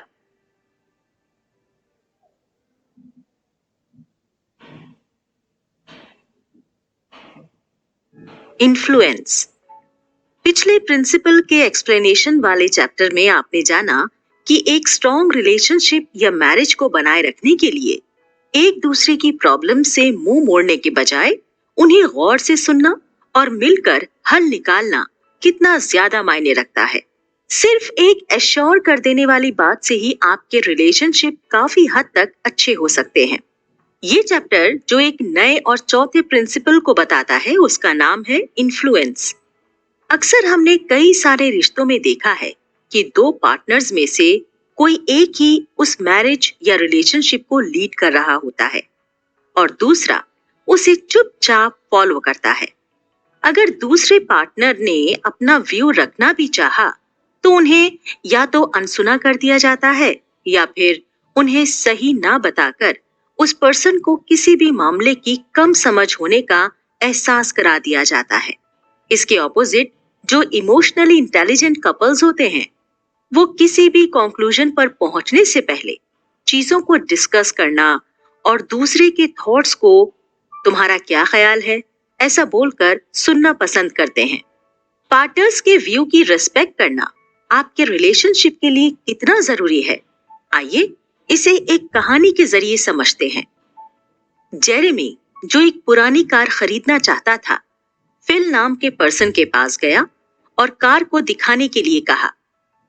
फिल ने उसे वो कार दिखाई और श्योरिटी दी कि ये केवल 2 महीने ही चली हुई है और इसके सभी पार्ट्स वर्किंग मोड में हैं और नए हैं। इस पर जेरेमी ने कहा कि वो उसकी बातों का यकीन करने के लिए तैयार है, लेकिन उसने अपनी वाइफ से वादा किया है कि वो एक एक पार्ट की सही चेकिंग करके ही कार की डील फाइनल करेगा।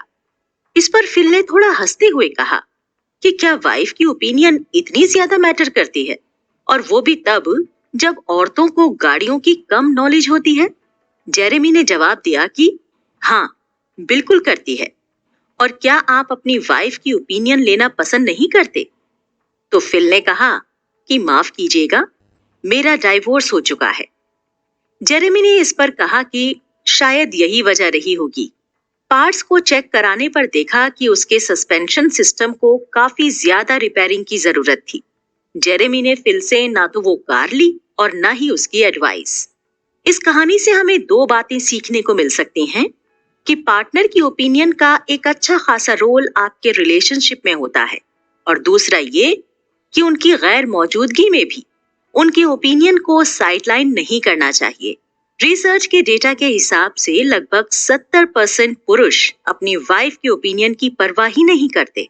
वो कभी भी साथ बैठकर किसी मामले को हल करना ठीक नहीं समझते हैं और सिर्फ अपना पॉइंट ही दूसरे को मानने के लिए उन पर थोप देते हैं। इसके विपरीत जो एक इमोशनली इंटेलिजेंट हस्बैंड होता है, वो जेरेमी की तरह अपने पार्टनर से ये जरूर पूछता है कि तुम इस टॉपिक में क्या सोचती हो। यहाँ पर सिर्फ एक जेंडर ही इसका जिम्मेदार नहीं है। कई सारी महिलाएं भी घर के काम या अपने बच्चों की परवरिश के मैटर में हस्बैंड का व्यू जानने की कोशिश ही नहीं करती। उन्हें ऐसा लगता है कि ये तो उनका ही वर्क एरिया है, उनके हस्बैंड को इस मामले में ज्यादा नॉलेज नहीं है। लेकिन रियलिटी इससे बिल्कुल अलग होती है। ऐसे कपल्स जो एक हैप्पी मैरिड लाइफ लीड कर रहे होते हैं, वो अपने पार्टनर से पूछना और उनके थॉट्स की रिस्पेक्ट करना दोनों ही बेहद जरूरी समझते हैं। है कि जो कपल्स एक दूसरे के पॉइंट ऑफ व्यू की रिस्पेक्ट करते हैं और उन्हें बराबर का स्पेस देते हैं, वो एक अच्छे पेरेंट्स भी बनते हैं। इसके पीछे का रीजन ये है कि जब एक बच्चा शुरू से ही किसी की ओपिनियन की रिस्पेक्ट करना सीखता है, तो बड़े होने पर उसे अपनी अथॉरिटी के छीनने का डर नहीं होता। लेकिन वही अगर कोई शुरू से इस तरह ट्रीट किया जाए कि मुझे तुम्हारी सलाह की जरूरत नहीं है, मैं ये खुद कर सकता हूँ, तो बड़े होने पर जब उसे ये राइट मिलेगा कि अब वो अपने व्यू का पूरा इस्तेमाल कर सकता है, तो वो इस राइट को किसी भी अदर पर्सन या अपने पार्टनर के साथ शेयर नहीं करना चाहेगा। अपने पार्टनर के व्यूज की इन्फ्लुएंस या फिर आपके अपने व्यू की उनकी लाइफ में इंपॉर्टेंस चेक करने के लिए आप खुद से कुछ सवाल भी कर सकते हैं। कुछ सवाल जैसे कि आपने कितने ऐसे मैटर हैं जिन्हें मिलकर सुलझाया? जब आप अपने पॉइंट्स रख रहे थे तो पार्टनर उसमें कितना इंटरेस्ट ले रहा था? क्या आपके बच्चे के स्कूल को या होम ट्यूटर को हायर करते वक्त आपका ओपिनियन पूछा गया? डिस्कस करते वक्त आप या आपका पार्टनर आपकी बातों पर कितने इम्प्रेस हुए? आपकी ओपिनियन नापसंद किए जाने पर उस मैटर का क्या रिजल्ट निकला? क्या आप एक टीम की तरह काम करने पर ज्यादा मैटर को सुलझा सकते हैं? कितने मैटर में आप अपने स्पाउस को इन्फ्लुएंस करने में सफल हुए? कितने मैटर में आप अपने पार्टनर के द्वारा इन्फ्लुएंस हुए? क्या आपने इन टीम वर्क्स में खुद को इंक्लूड फील किया? ऐसे ही लगभग 20 सवाल तैयार करें और एनालिसिस करें कि आप कितना स्कोर कर पाते हैं। अगर आपके ज्यादातर जवाब पॉजिटिव वे में हैं, तो आप काफी ज्यादा इन्फ्लुएंसिंग और साथ में इन्फ्लुएंस्ड भी हैं। लेकिन अगर आपके जवाब नेगेटिव वे में जा रहे हैं, तो आपको आपकी प्रॉब्लम सॉल्व करने की अप्रोच बदलनी होगी। तो इस प्रिंसिपल में हमने जाना कि आप सिंगल हैंडेड किसी रिलेशनशिप को नहीं चला सकते। आपके पार्टनर का उस रिलेशनशिप में इंक्लूड होना बहुत जरूरी है। कैसा होगा अगर आप इन क्वेश्चन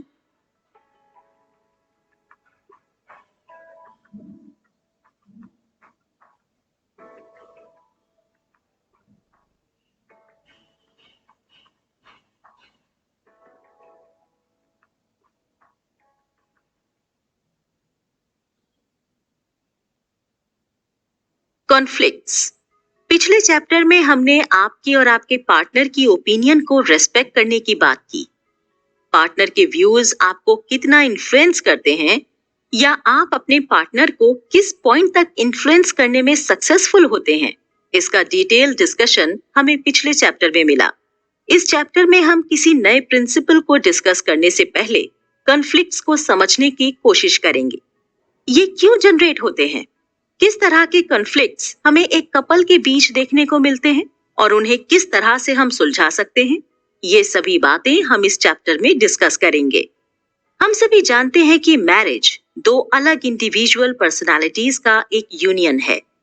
दोनों ही लोगों के थॉट्स, पसंद, रहने का तरीका, बात करने का तरीका, समझने का तरीका, काम करने का तरीका, सभी कुछ अलग होता है। पर अक्सर मैरिज या रिलेशनशिप में ऐसा देखा जाता है कि लोग अपने इन तरीकों को कुछ हद तक सेक्रीफाइस कर देते हैं और कुछ नापसंद आने वाली अपनी पार्टनर की बातों को एक्सेप्ट भी कर लेते हैं। क्या आपको लगता है कि सब कुछ एक्सेप्ट कर लेना और सब कुछ सेक्रीफाइस कर देना आसान होता है? तो जवाब है बिल्कुल भी नहीं। हम जिन चीजों को एक्सेप्ट या सेक्रीफाइस नहीं कर पाते हैं, फिर वो आपके और आपके पार्टनर के बीच में कॉन्फ्लिक्ट्स क्रिएट करना शुरू कर देती हैं। ये कॉन्फ्लिक्ट्स दो तरह के हो सकते हैं। पहले तो ऐसे झगड़े जो काफी छोटे और लगातार होने वाले होते हैं, जैसे कि आपने हर बार की तरह टॉवल बेड पर छोड़ दिया, टॉयलेट की लिड को नीचे करना भूल गए, घर के कामों में हाथ नहीं बटाया या कभी कभार पैसों की वजह से। दूसरे कुछ इस तरह के झगड़े हो सकते हैं जो कुछ ज्यादा सीरियस हैं, जैसे कि एक कपल में कोई एक पार्टनर अपनी मैरिड लाइफ को आगे बढ़ाना चाहता है।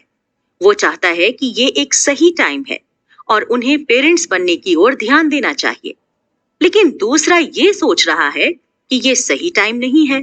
दोनों पार्टनर में से एक अपने बच्चे को ज्यूइश धर्म मानने को कहना चाहता है और दूसरा किसी और धर्म को। इस तरह के कॉन्फ्लिक्ट्स रिलेशनशिप पर थोड़ा गहरा असर डालते हैं। हालांकि ऐसा नहीं है कि इन कॉन्फ्लिक्ट्स की वजह से आप डाइवोर्स की कगार पर आकर खड़े हो जाएंगे, बल्कि काफी सारे झगड़ों के बावजूद मैंने कपल्स को हैप्पीली रहते हुए देखा है, क्योंकि उन्हें पता है कि उनके बीच में ये डिसएग्रीमेंट है।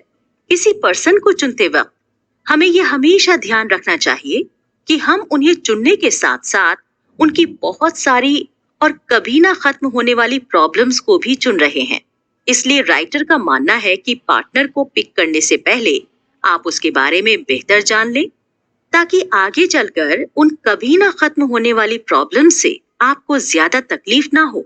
उनके साथ यूनाइट होने पर आप उनकी प्रॉब्लम्स को भी बांध लेते हैं, जो अब 30, 40, 50 या 60 साल तक भी आपके साथ रहने वाली हैं।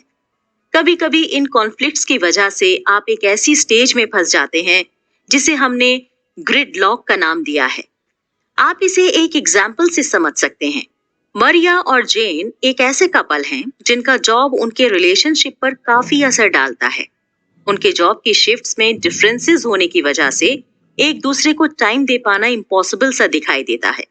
इस टॉपिक पर मरिया और जेन लगभग अक्सर ही बात करते रहते हैं, लेकिन घूम फिरकर वो बार बार एक ही जगह आ जाते हैं। इस झगड़े का कभी कोई सॉलिड सॉल्यूशन नहीं निकल पाता। ये स्टेज ही ग्रिड लॉक है।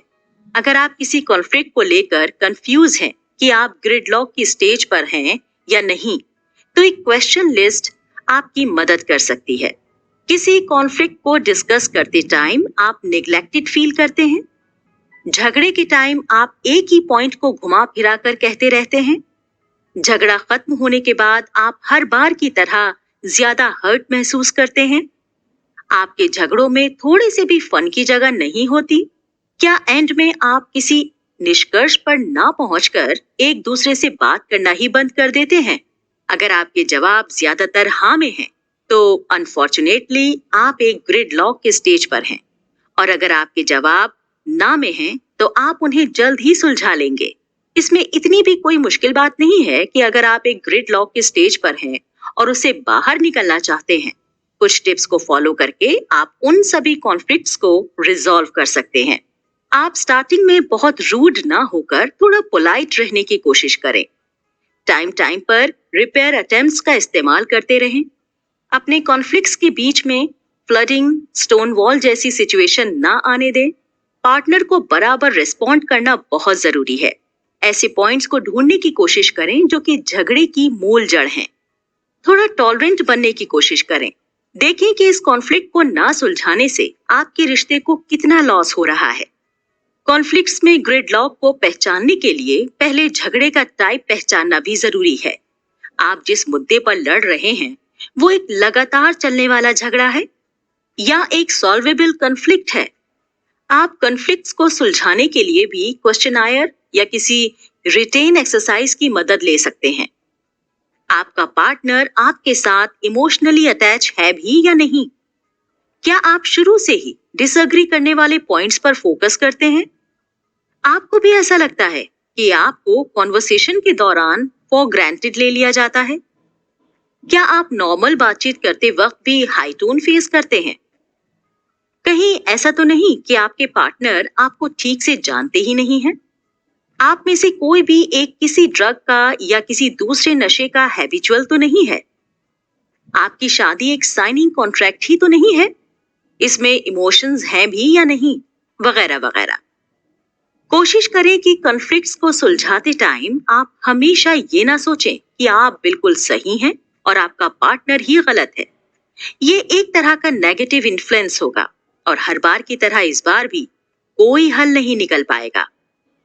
तो इस चैप्टर में हमने जाना कि कॉन्फ्लिक्ट्स किसी रिलेशनशिप का पार्ट तो है, लेकिन वो दूर भी किए जा सकते हैं, और सिर्फ कॉन्फ्लिक्ट्स का होना ही किसी रिलेशनशिप के एंड होने का सिग्नल नहीं है। जरूरत है तो सही ट्रिक्स की मदद से उन्हें सॉल्व करने की और उन्हें बहुत लंबा ना खींचने की। आप अपने पार्टनर्स के साथ होने वाले कॉन्फ्लिक्ट्स को किस तरह से सुलझाते हैं? क्या आप दोनों के बीच भी कोई परपेचुअल यानी कि लगातार चलने वाला झगड़ा है? अगर है तो अब इसे हल करने के लिए आपने क्या सोचा है? अपने जवाबों से हमें जरूर वाकिफ कराएं, एक सिंपल से स्टेप के द्वारा, नीचे कमेंट सेक्शन में जवाब देकर।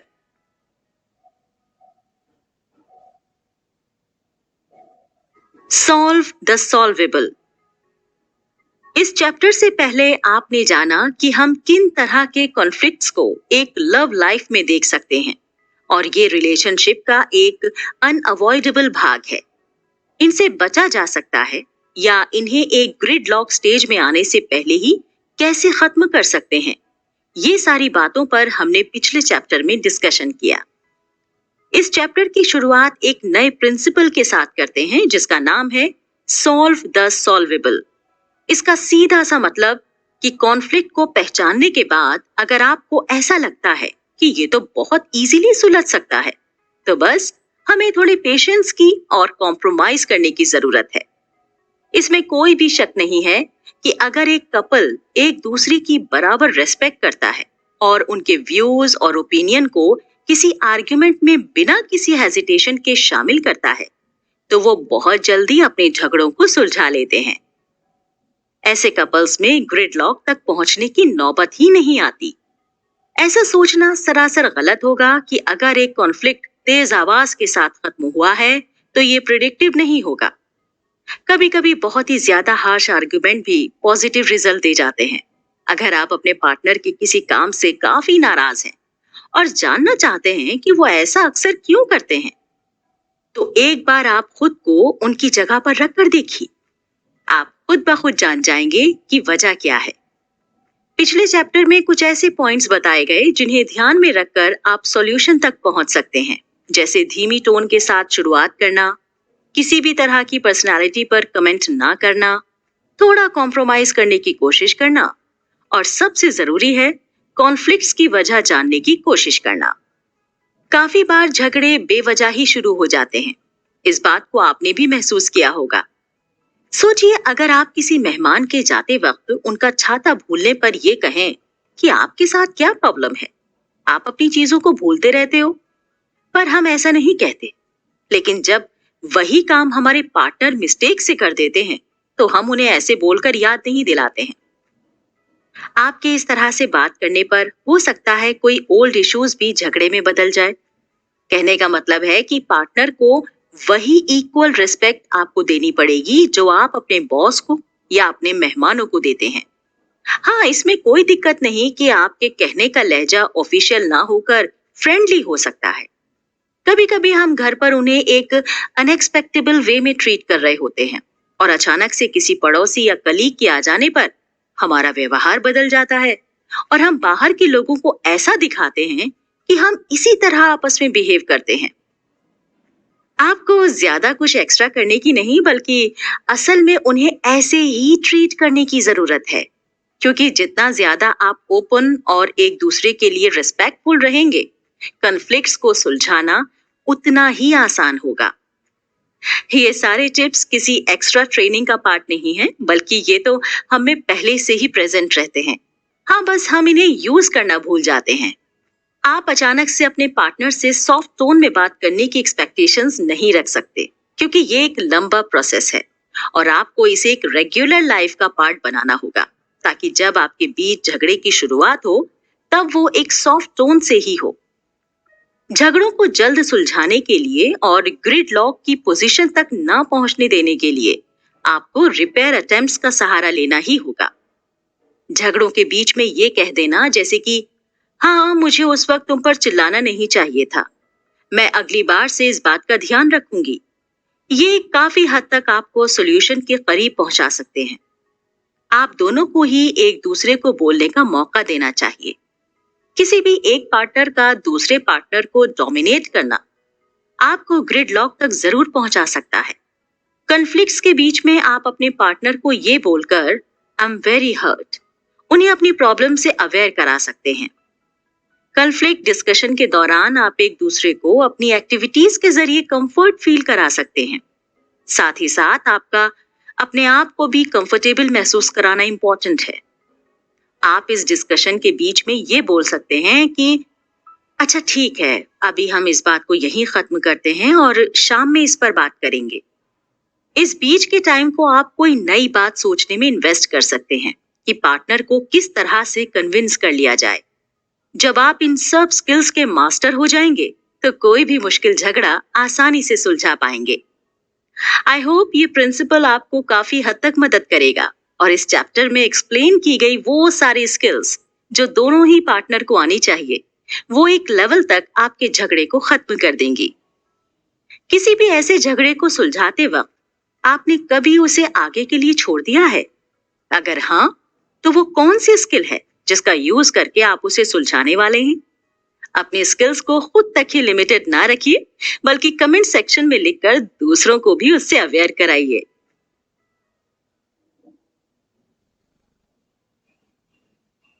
Typical conflicts.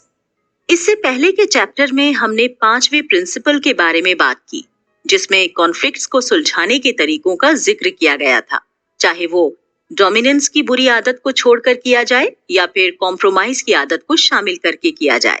पिछले चैप्टर में बात करते वक्त आपने महसूस किया होगा कि कुछ ऐसे कॉन्फ्लिक्ट हैं जो काफी कॉमन हैं और लगभग सभी कपल्स के बीच पाए जाते हैं। तो चलिए शुरुआत करते हैं एक नए चैप्टर की जो इन्हीं कॉमन कॉन्फ्लिक्ट्स पर बेस्ड है। इस चैप्टर का नाम है टिपिकल कॉन्फ्लिक्ट्स को हल करना। उम्मीद है कि आप अपने मैरिड लाइफ के आम झगड़ों को पहचान पाएंगे और इन्हें रिजॉल्व करने के तरीकों से खुद को रिलेट कर पाएंगे। पहला, जो कि एक काफी आम कॉन्फ्लिक्ट का टॉपिक है, वो है डिस्ट्रैक्शन। आजकल के टाइम में मोबाइल फोन्स और सोशल मीडिया एक ऐसा एलिमेंट है जो आपको आपके पार्टनर से दूर करने में या आपकी रिलेशनशिप में टाइम इन्वेस्ट करने से रोकता है। आप खुद से एक सवाल पूछिए कि पिछले हफ्ते आपने कितना वक्त अपने पार्टनर के साथ गॉसिपिंग में गुजारा। ज्यादातर कपल्स का जवाब होगा कि मुश्किल से 50 या 55 मिनट ही पूरे हफ्ते में वो आपस में बातचीत करते हैं। वजह है, ज्यादातर टाइम को आप अपने फोन या सोशल मीडिया अकाउंट्स पर लगाते हैं। रिजल्ट के तौर पर जब आपका पार्टनर आपसे बात करना चाहेगा और आप उसे रिस्पॉन्ड नहीं करेंगे, तो उनके पास फ्रस्ट्रेट होने के अलावा और कोई ऑप्शन नहीं बचेगा। इससे बचने के लिए आप दोनों ही अपने फोन और सोशल मीडिया के टाइम के लिए एक परफेक्ट शेड्यूल तय कर सकते हैं और उस तय टाइम के बाद आप अपने पार्टनर के साथ मिलकर दिन भर की बातें कर सकते हैं। दूसरा रीजन है ज्यादा वर्कलोड की वजह से स्ट्रेस होना। जब भी आप या आपका पार्टनर ऑफिस से या अपने वर्क प्लेस से लौट कर आता है और एक दूसरे से बात करने की कोशिश करते हैं, लेकिन वो अपने काम से इतने ज्यादा स्ट्रेस्ड होते हैं कि या तो ठीक तरह से जवाब नहीं देते या उन्हें इग्नोर ही कर देते हैं। कोई भी एक छोटा इंसिडेंट ले लीजिए, जैसे कि आपके घर लौटने पर खाना रेडी ना मिलने पर आप कैसा बर्ताव करते हैं। जाहिर सी बात है, आप खींचकर अपने पार्टनर पर चिल्लाना शुरू कर देते हैं। चेरिशिंग इवनिंग की जगह पर झगड़ों का दौर शुरू हो जाता है। इन्हें स्किप करने का सही तरीका है कि अपने वर्क प्रेशर को वर्क प्लेस पर ही छोड़कर आएं और कोशिश करें कि काम से रिलेटेड स्ट्रेस को अपने पार्टनर पर थोपकर खुद को हल्का ना करें। बेहतर होगा कि बात करने से पहले कुछ फनी वीडियोस या म्यूजिक को एंजॉय करें, ताकि जब आप बात करना शुरू करें तो आपका लाइट मूड रहे। तीसरा कॉमन रीजन है इन लॉज या पार्टनर की फैमिली का कोई मेंबर। यहाँ ये कहना कि इन लॉज आपकी लाइफ में इंटरफेयर करते हैं, वो गलत होगा। एक फीमेल पार्टनर को ये एक्सपेक्ट करना होगा कि आपके पार्टनर की लाइफ में आपसे पहले वो प्रेजेंट थी और उन्हें भी उनसे उतना ही लगाव है जितना कि आपको। लेकिन कभी कभी फीमेल पार्टनर के हर स्टेप पर कॉम्प्रोमाइज करने के बाद भी कॉन्फ्लिक्ट्स थमने का नाम नहीं लेते। वजह काफी आम हो सकती हैं, जैसे कि आपके हस्बैंड का अपनी माँ के खाने की तारीफ कर देना, आपके बीमार होने पर आपके पार्टनर को आपकी माँ की हर कदम पर सलाह देना और आपके साथ में घूमने जाने पर उनका रोक लगाना वगैरह वगैरह। इनको अपने कॉन्फ्लिक्ट्स का मेन मुद्दा ना बनने देने के लिए आप इन्हें इग्नोर कर सकते हैं। खुद के बने हुए खाने की तारीफ सुनने की बजाय ऐसा सोचें कि वो कौन से तरीके हैं जिससे दोनों मिलकर उन्हें सपोर्ट कर सकती हैं। तीसरा और काफी पॉपुलर मुद्दा है फाइनेंशियल बैलेंसिंग में डिस्टरबेंस होना। ऐसा काफी कॉमन है कि आप या आपके पार्टनर की सैलरी में बहुत डिफरेंस होता है। यहाँ पर मेल पार्टनर थोड़े ईगो के शिकार देखे जा सकते हैं और उनकी सैलरी उनके पार्टनर से कम कैसे है। घर के खर्च को बांटने में उसने अपनी सैलरी को कम क्यों रखा? मैं ज्यादा पैसे कमाता हूं तो मैं क्यों अपने पार्टनर को डोमिनेट ना करूं? ये सभी काफी कॉमन वजह हैं जो एक कॉन्फ्लिक्ट को शुरू कर सकती हैं। इनके सॉल्यूशन के लिए आप अपने पार्टनर के साथ मिलकर एक बजट डिजाइन कर सकते हैं। आपको पैसे के हिसाब से एक दूसरे की एबिलिटी मेजरमेंट की थ्योरी को दिमाग से हटा देना चाहिए। आप दोनों को मिलकर अपना फ्यूचर बजट बनाना चाहिए, जिसमें दोनों का बराबर कंट्रीब्यूशन हो। और अगर वो बराबर का कंट्रीब्यूशन नहीं भी कर सकते हैं, तो आप ये सोचिए ना कि आप दोनों के पैसे आपकी फैमिली के लिए एक ही सोर्स है। चौथा रीजन भी ज्यादातर कपल्स के बीच देखने को मिलता है और वो है डोमेस्टिक वर्क यानी घरेलू कामकाज। ज्यादातर मेल पार्टनर ये सोचते हैं कि वो अपनी फैमिली की फाइनेंशियल जरूरतों को पूरा करते हैं, तो वो घर के काम क्यों करें?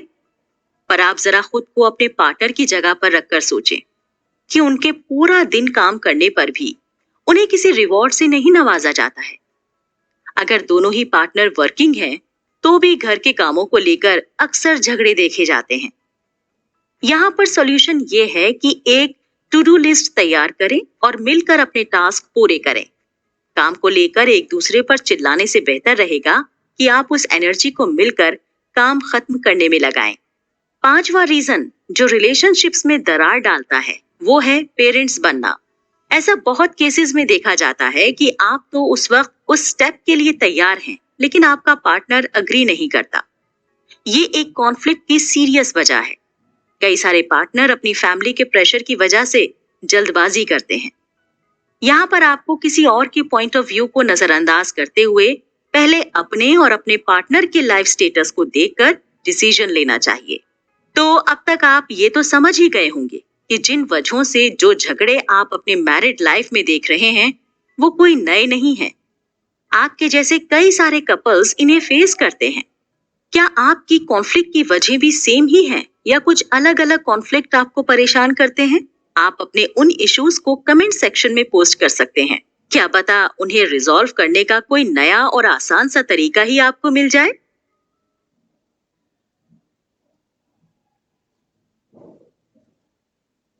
रिजॉल्विंग ग्रिडलॉक्स। पिछले चैप्टर में आपने पढ़ा कि बहुत से ऐसे पॉइंट्स हैं जो झगड़े की जड़ बन जाते हैं और ये मैरिड कपल्स के बीच में बहुत कॉमन भी होते हैं। कहने का मतलब है कि इन्हें सिर्फ आप ही नहीं बल्कि आप जैसे हजारों कपल्स वही सेम इश्यूज का सामना कर रहे हैं। चैप्टर 10 में आपको उन्हें सॉल्व करने के भी एकदम प्रैक्टिकल और सिंपल तरीके बताए गए हैं। इस नए चैप्टर में आप एक बहुत इंपॉर्टेंट प्रिंसिपल से वाकिफ होंगे जिसे जानकर आप न केवल अपने कॉन्फ्लिक्ट्स को सुलझा सकते हैं बल्कि उन्हें ग्रिडलॉक की कंडीशन में आने से भी बचा सकते हैं। तो चलिए जानते हैं इस प्रिंसिपल को जिसका नाम है ओवरकम ग्रिडलॉक्स। ये तो आपको पिछले चैप्टर्स में भी बताया जा चुका है कि किस तरह के झगड़े आगे चलकर ग्रिडलॉक का रूप ले लेते हैं और फिर इन्हें सुलझाना थोड़ा मुश्किल हो जाता है। कभी कभी कुछ बेहद कॉमन से दिखने वाले झगड़े जैसे आप अपने पार्टनर के साथ मंदिर या चर्च जाना चाहते हैं लेकिन उन्हें इसमें इंटरेस्ट नहीं है। हालांकि वो किसी बात को सोचकर आपके साथ आ तो जाते हैं पर पूरे डिलीजेंस यानी मन के साथ नहीं। इन चीजों को देखकर आप ना चाहते हुए भी उन्हें जबरदस्ती किसी और की खुशी के लिए कोई काम ना करने के लिए कह देते हैं। पर ये बात आपके अंदर घर कर जाती है और फिर जब भी आप रिलीजियस प्लेस पर जाना चाहते हैं तो वही बात सामने उठकर आ जाती है। ऐसे कई सारे मैटर्स हैं जो एक ग्रिडलॉक कंडीशन के जिम्मेदार हैं। हर कपल में कोई ना कोई डिफरेंस जरूर रहता है और जब वो इस डिफरेंस को सुलझा नहीं पाते तो बार बार घूम फिर कर एक ही पॉइंट पर आकर अटक जाते हैं। सवाल अब ये है कि इस ग्रिडलॉक वाली सिचुएशन को हैंडल कैसे किया जाए। ग्रिडलॉक्स का होना इस बात का सिंबल है कि आप अपने ड्रीम्स या पैशन को गिव अप नहीं करते। जैसे कि पिछले एग्जाम्पल में अगर आपको चर्च जाना पसंद है तो आप जरूर जाते हैं। आपके पार्टनर के साथ ना आने पर भी आप चर्च जाते हैं। तो यहाँ आपको इस बात को एडमिट करना होगा कि आपकी विशेस आपकी रिलेशनशिप के बराबर ही इम्पोर्टेंट है। यही सेम बात आपको अपने पार्टनर को भी समझानी है। एक स्टोरी के जरिए आप समझ सकते हैं कि आपका ड्रीम आपके लिए कितना मायने रखता है और इसमें कोई भी गलत बात नहीं है अगर आप उसे कंटिन्यू रखना चाहते हैं। तो बात कुछ इस तरह से है कि मैरी और सैम दोनों ही एक अच्छा बॉन्ड शेयर करते हैं। उनके बीच में एक दूसरे के लिए फॉन्डनेस और अफेक्शन भी है, लेकिन उनके बीच का एक कॉन्फ्लिक्ट है और इस कॉन्फ्लिक्ट का सब्जेक्ट है सैम का पुराना हॉर्स जैकब। शुरू में मैरी, सैम और जैकब तीनों ही अच्छा खासा टाइम साथ में बिताते थे। मैरी को भी जैकब से कोई प्रॉब्लम नहीं थी। इनफैक्ट वो तो उस पर राइड करना काफी एंजॉय करती थी। धीरे धीरे जब चीजें कुछ पुरानी हुई तो मैरी को लगा कि जैकब के ऊपर काफी खर्च हो रहा है। उसने इस बारे में सैम से भी बात की, पर जैसा कि सभी को एक्सपेक्टेड है कि सैम ने उसे मना कर दिया होगा, तो हाँ बिल्कुल, सैम ने उसे बोल दिया कि जैकब साथ में ही रहेगा। और फिर यहीं से बार बार इस मैटर पर कॉन्फ्लिक्ट होने लगा और ऐसा झगड़ा जिसका कोई भी सॉल्यूशन नहीं निकल पा रहा था। एंड में थक हार कर दोनों राइटर जॉन के पास इस कॉन्फ्लिक्ट के सॉल्यूशन की खोज में आए। राइटर ने दोनों को ही अपनी प्रॉब्लम बताने को कहा और ध्यान से सुना। सुनते वक्त राइटर ने महसूस किया कि सैम किस तरह से हर कीमत पर जैकब को अपने साथ ही रखना चाहता था। पूरी बात सुनने के बाद राइटर ने मैरी से कहा कि क्या तुम्हारी लाइफ में ऐसा कुछ भी नहीं है जिसे तुम हमेशा करना चाहती हो? तो मैरी ने उन्हें काफी सारी चीजें बताई। बस फिर क्या था, राइटर ने मैरी से कहा कि अगर तुम अपने पैशन को नहीं छोड़ सकती तो अपने पार्टनर पर इस बात का दबाव क्यों बनाना चाहती हो। मैरी को भी ये बात समझ आ गई और उनका कॉन्फ्लिक्ट रिजॉल्व हो गया। यहाँ पर समझने वाली बात यह है कि आपको आपके पार्टनर के ड्रीम और पैशन की रिस्पेक्ट करना आना चाहिए, क्योंकि कॉन्फ्लिक्ट्स तभी शुरू होते हैं जब आप उन्हें अपने ड्रीम्स और पैशन को ना फॉलो करने के लिए बोलते हैं। अक्सर हम एक दूसरे की आदतों या एक्टिविटीज को देखकर उनके ड्रीम और पैशन के बारे में अंदाजा लगा लेते हैं, लेकिन कभी कभी ये ड्रीम्स हिडन भी होते हैं। जैसे कि कोई कपल इस बात पर झगड़ता है कि उनके पार्टनर को कुछ ज्यादा ही साफ सफाई की आदत है और उन्हें इस बात से काफी इरिटेशन होती है।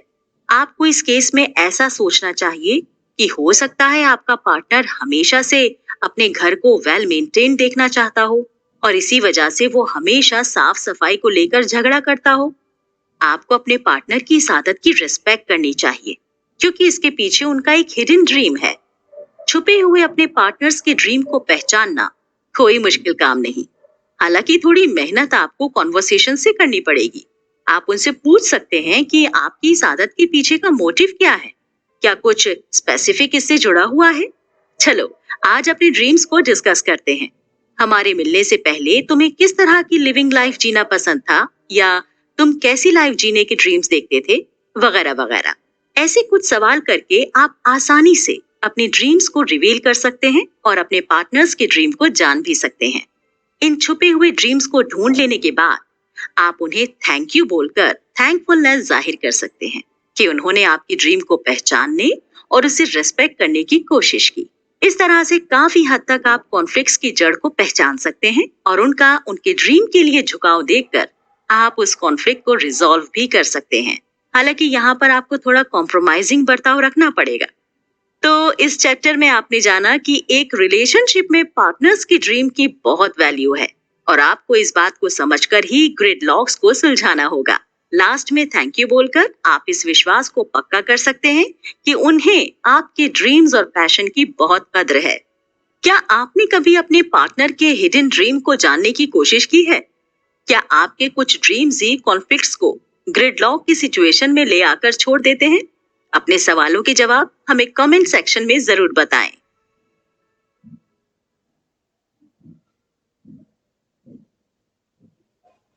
Shared meaning of marriage. पिछले प्रिंसिपल में हमने जाना कि ग्रिडलॉक्स को कैसे ओवरकम कर सकते हैं और ग्रिडलॉक्स तक पहुंचने की वजह क्या है।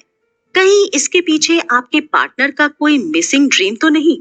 एक दो एग्जाम्पल के जरिए आपको डिटेल में समझाने की कोशिश की गई थी।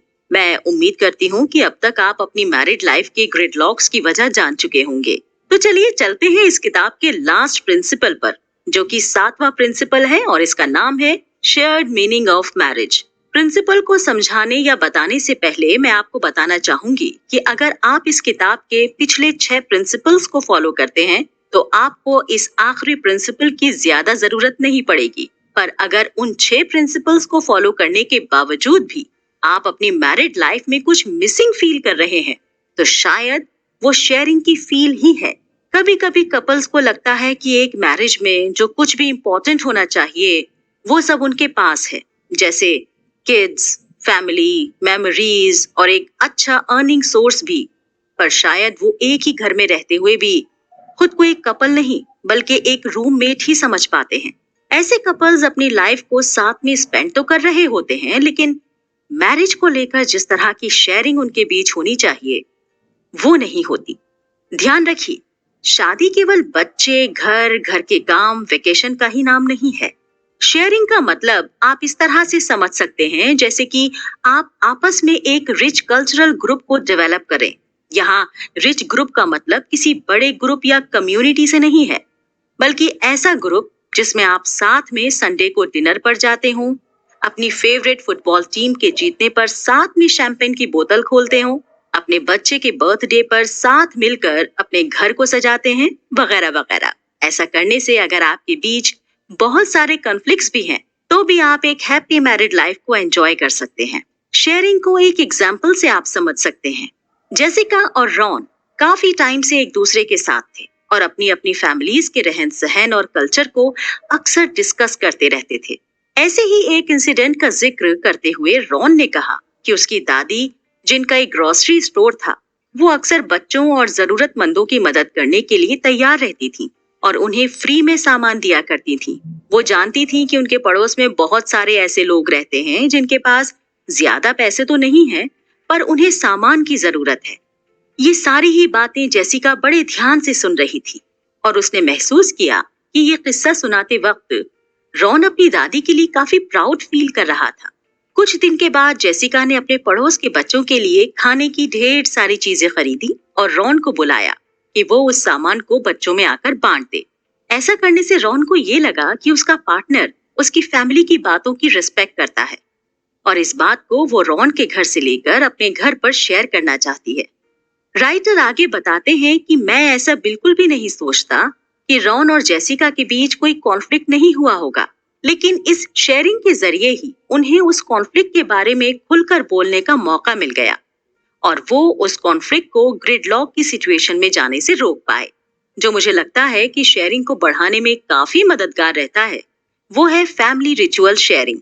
आप अपनी रिलेशनशिप में कुछ ना कुछ स्पेशल जरूर करते होंगे जो दूसरे कपल से डिफरेंट होता होगा।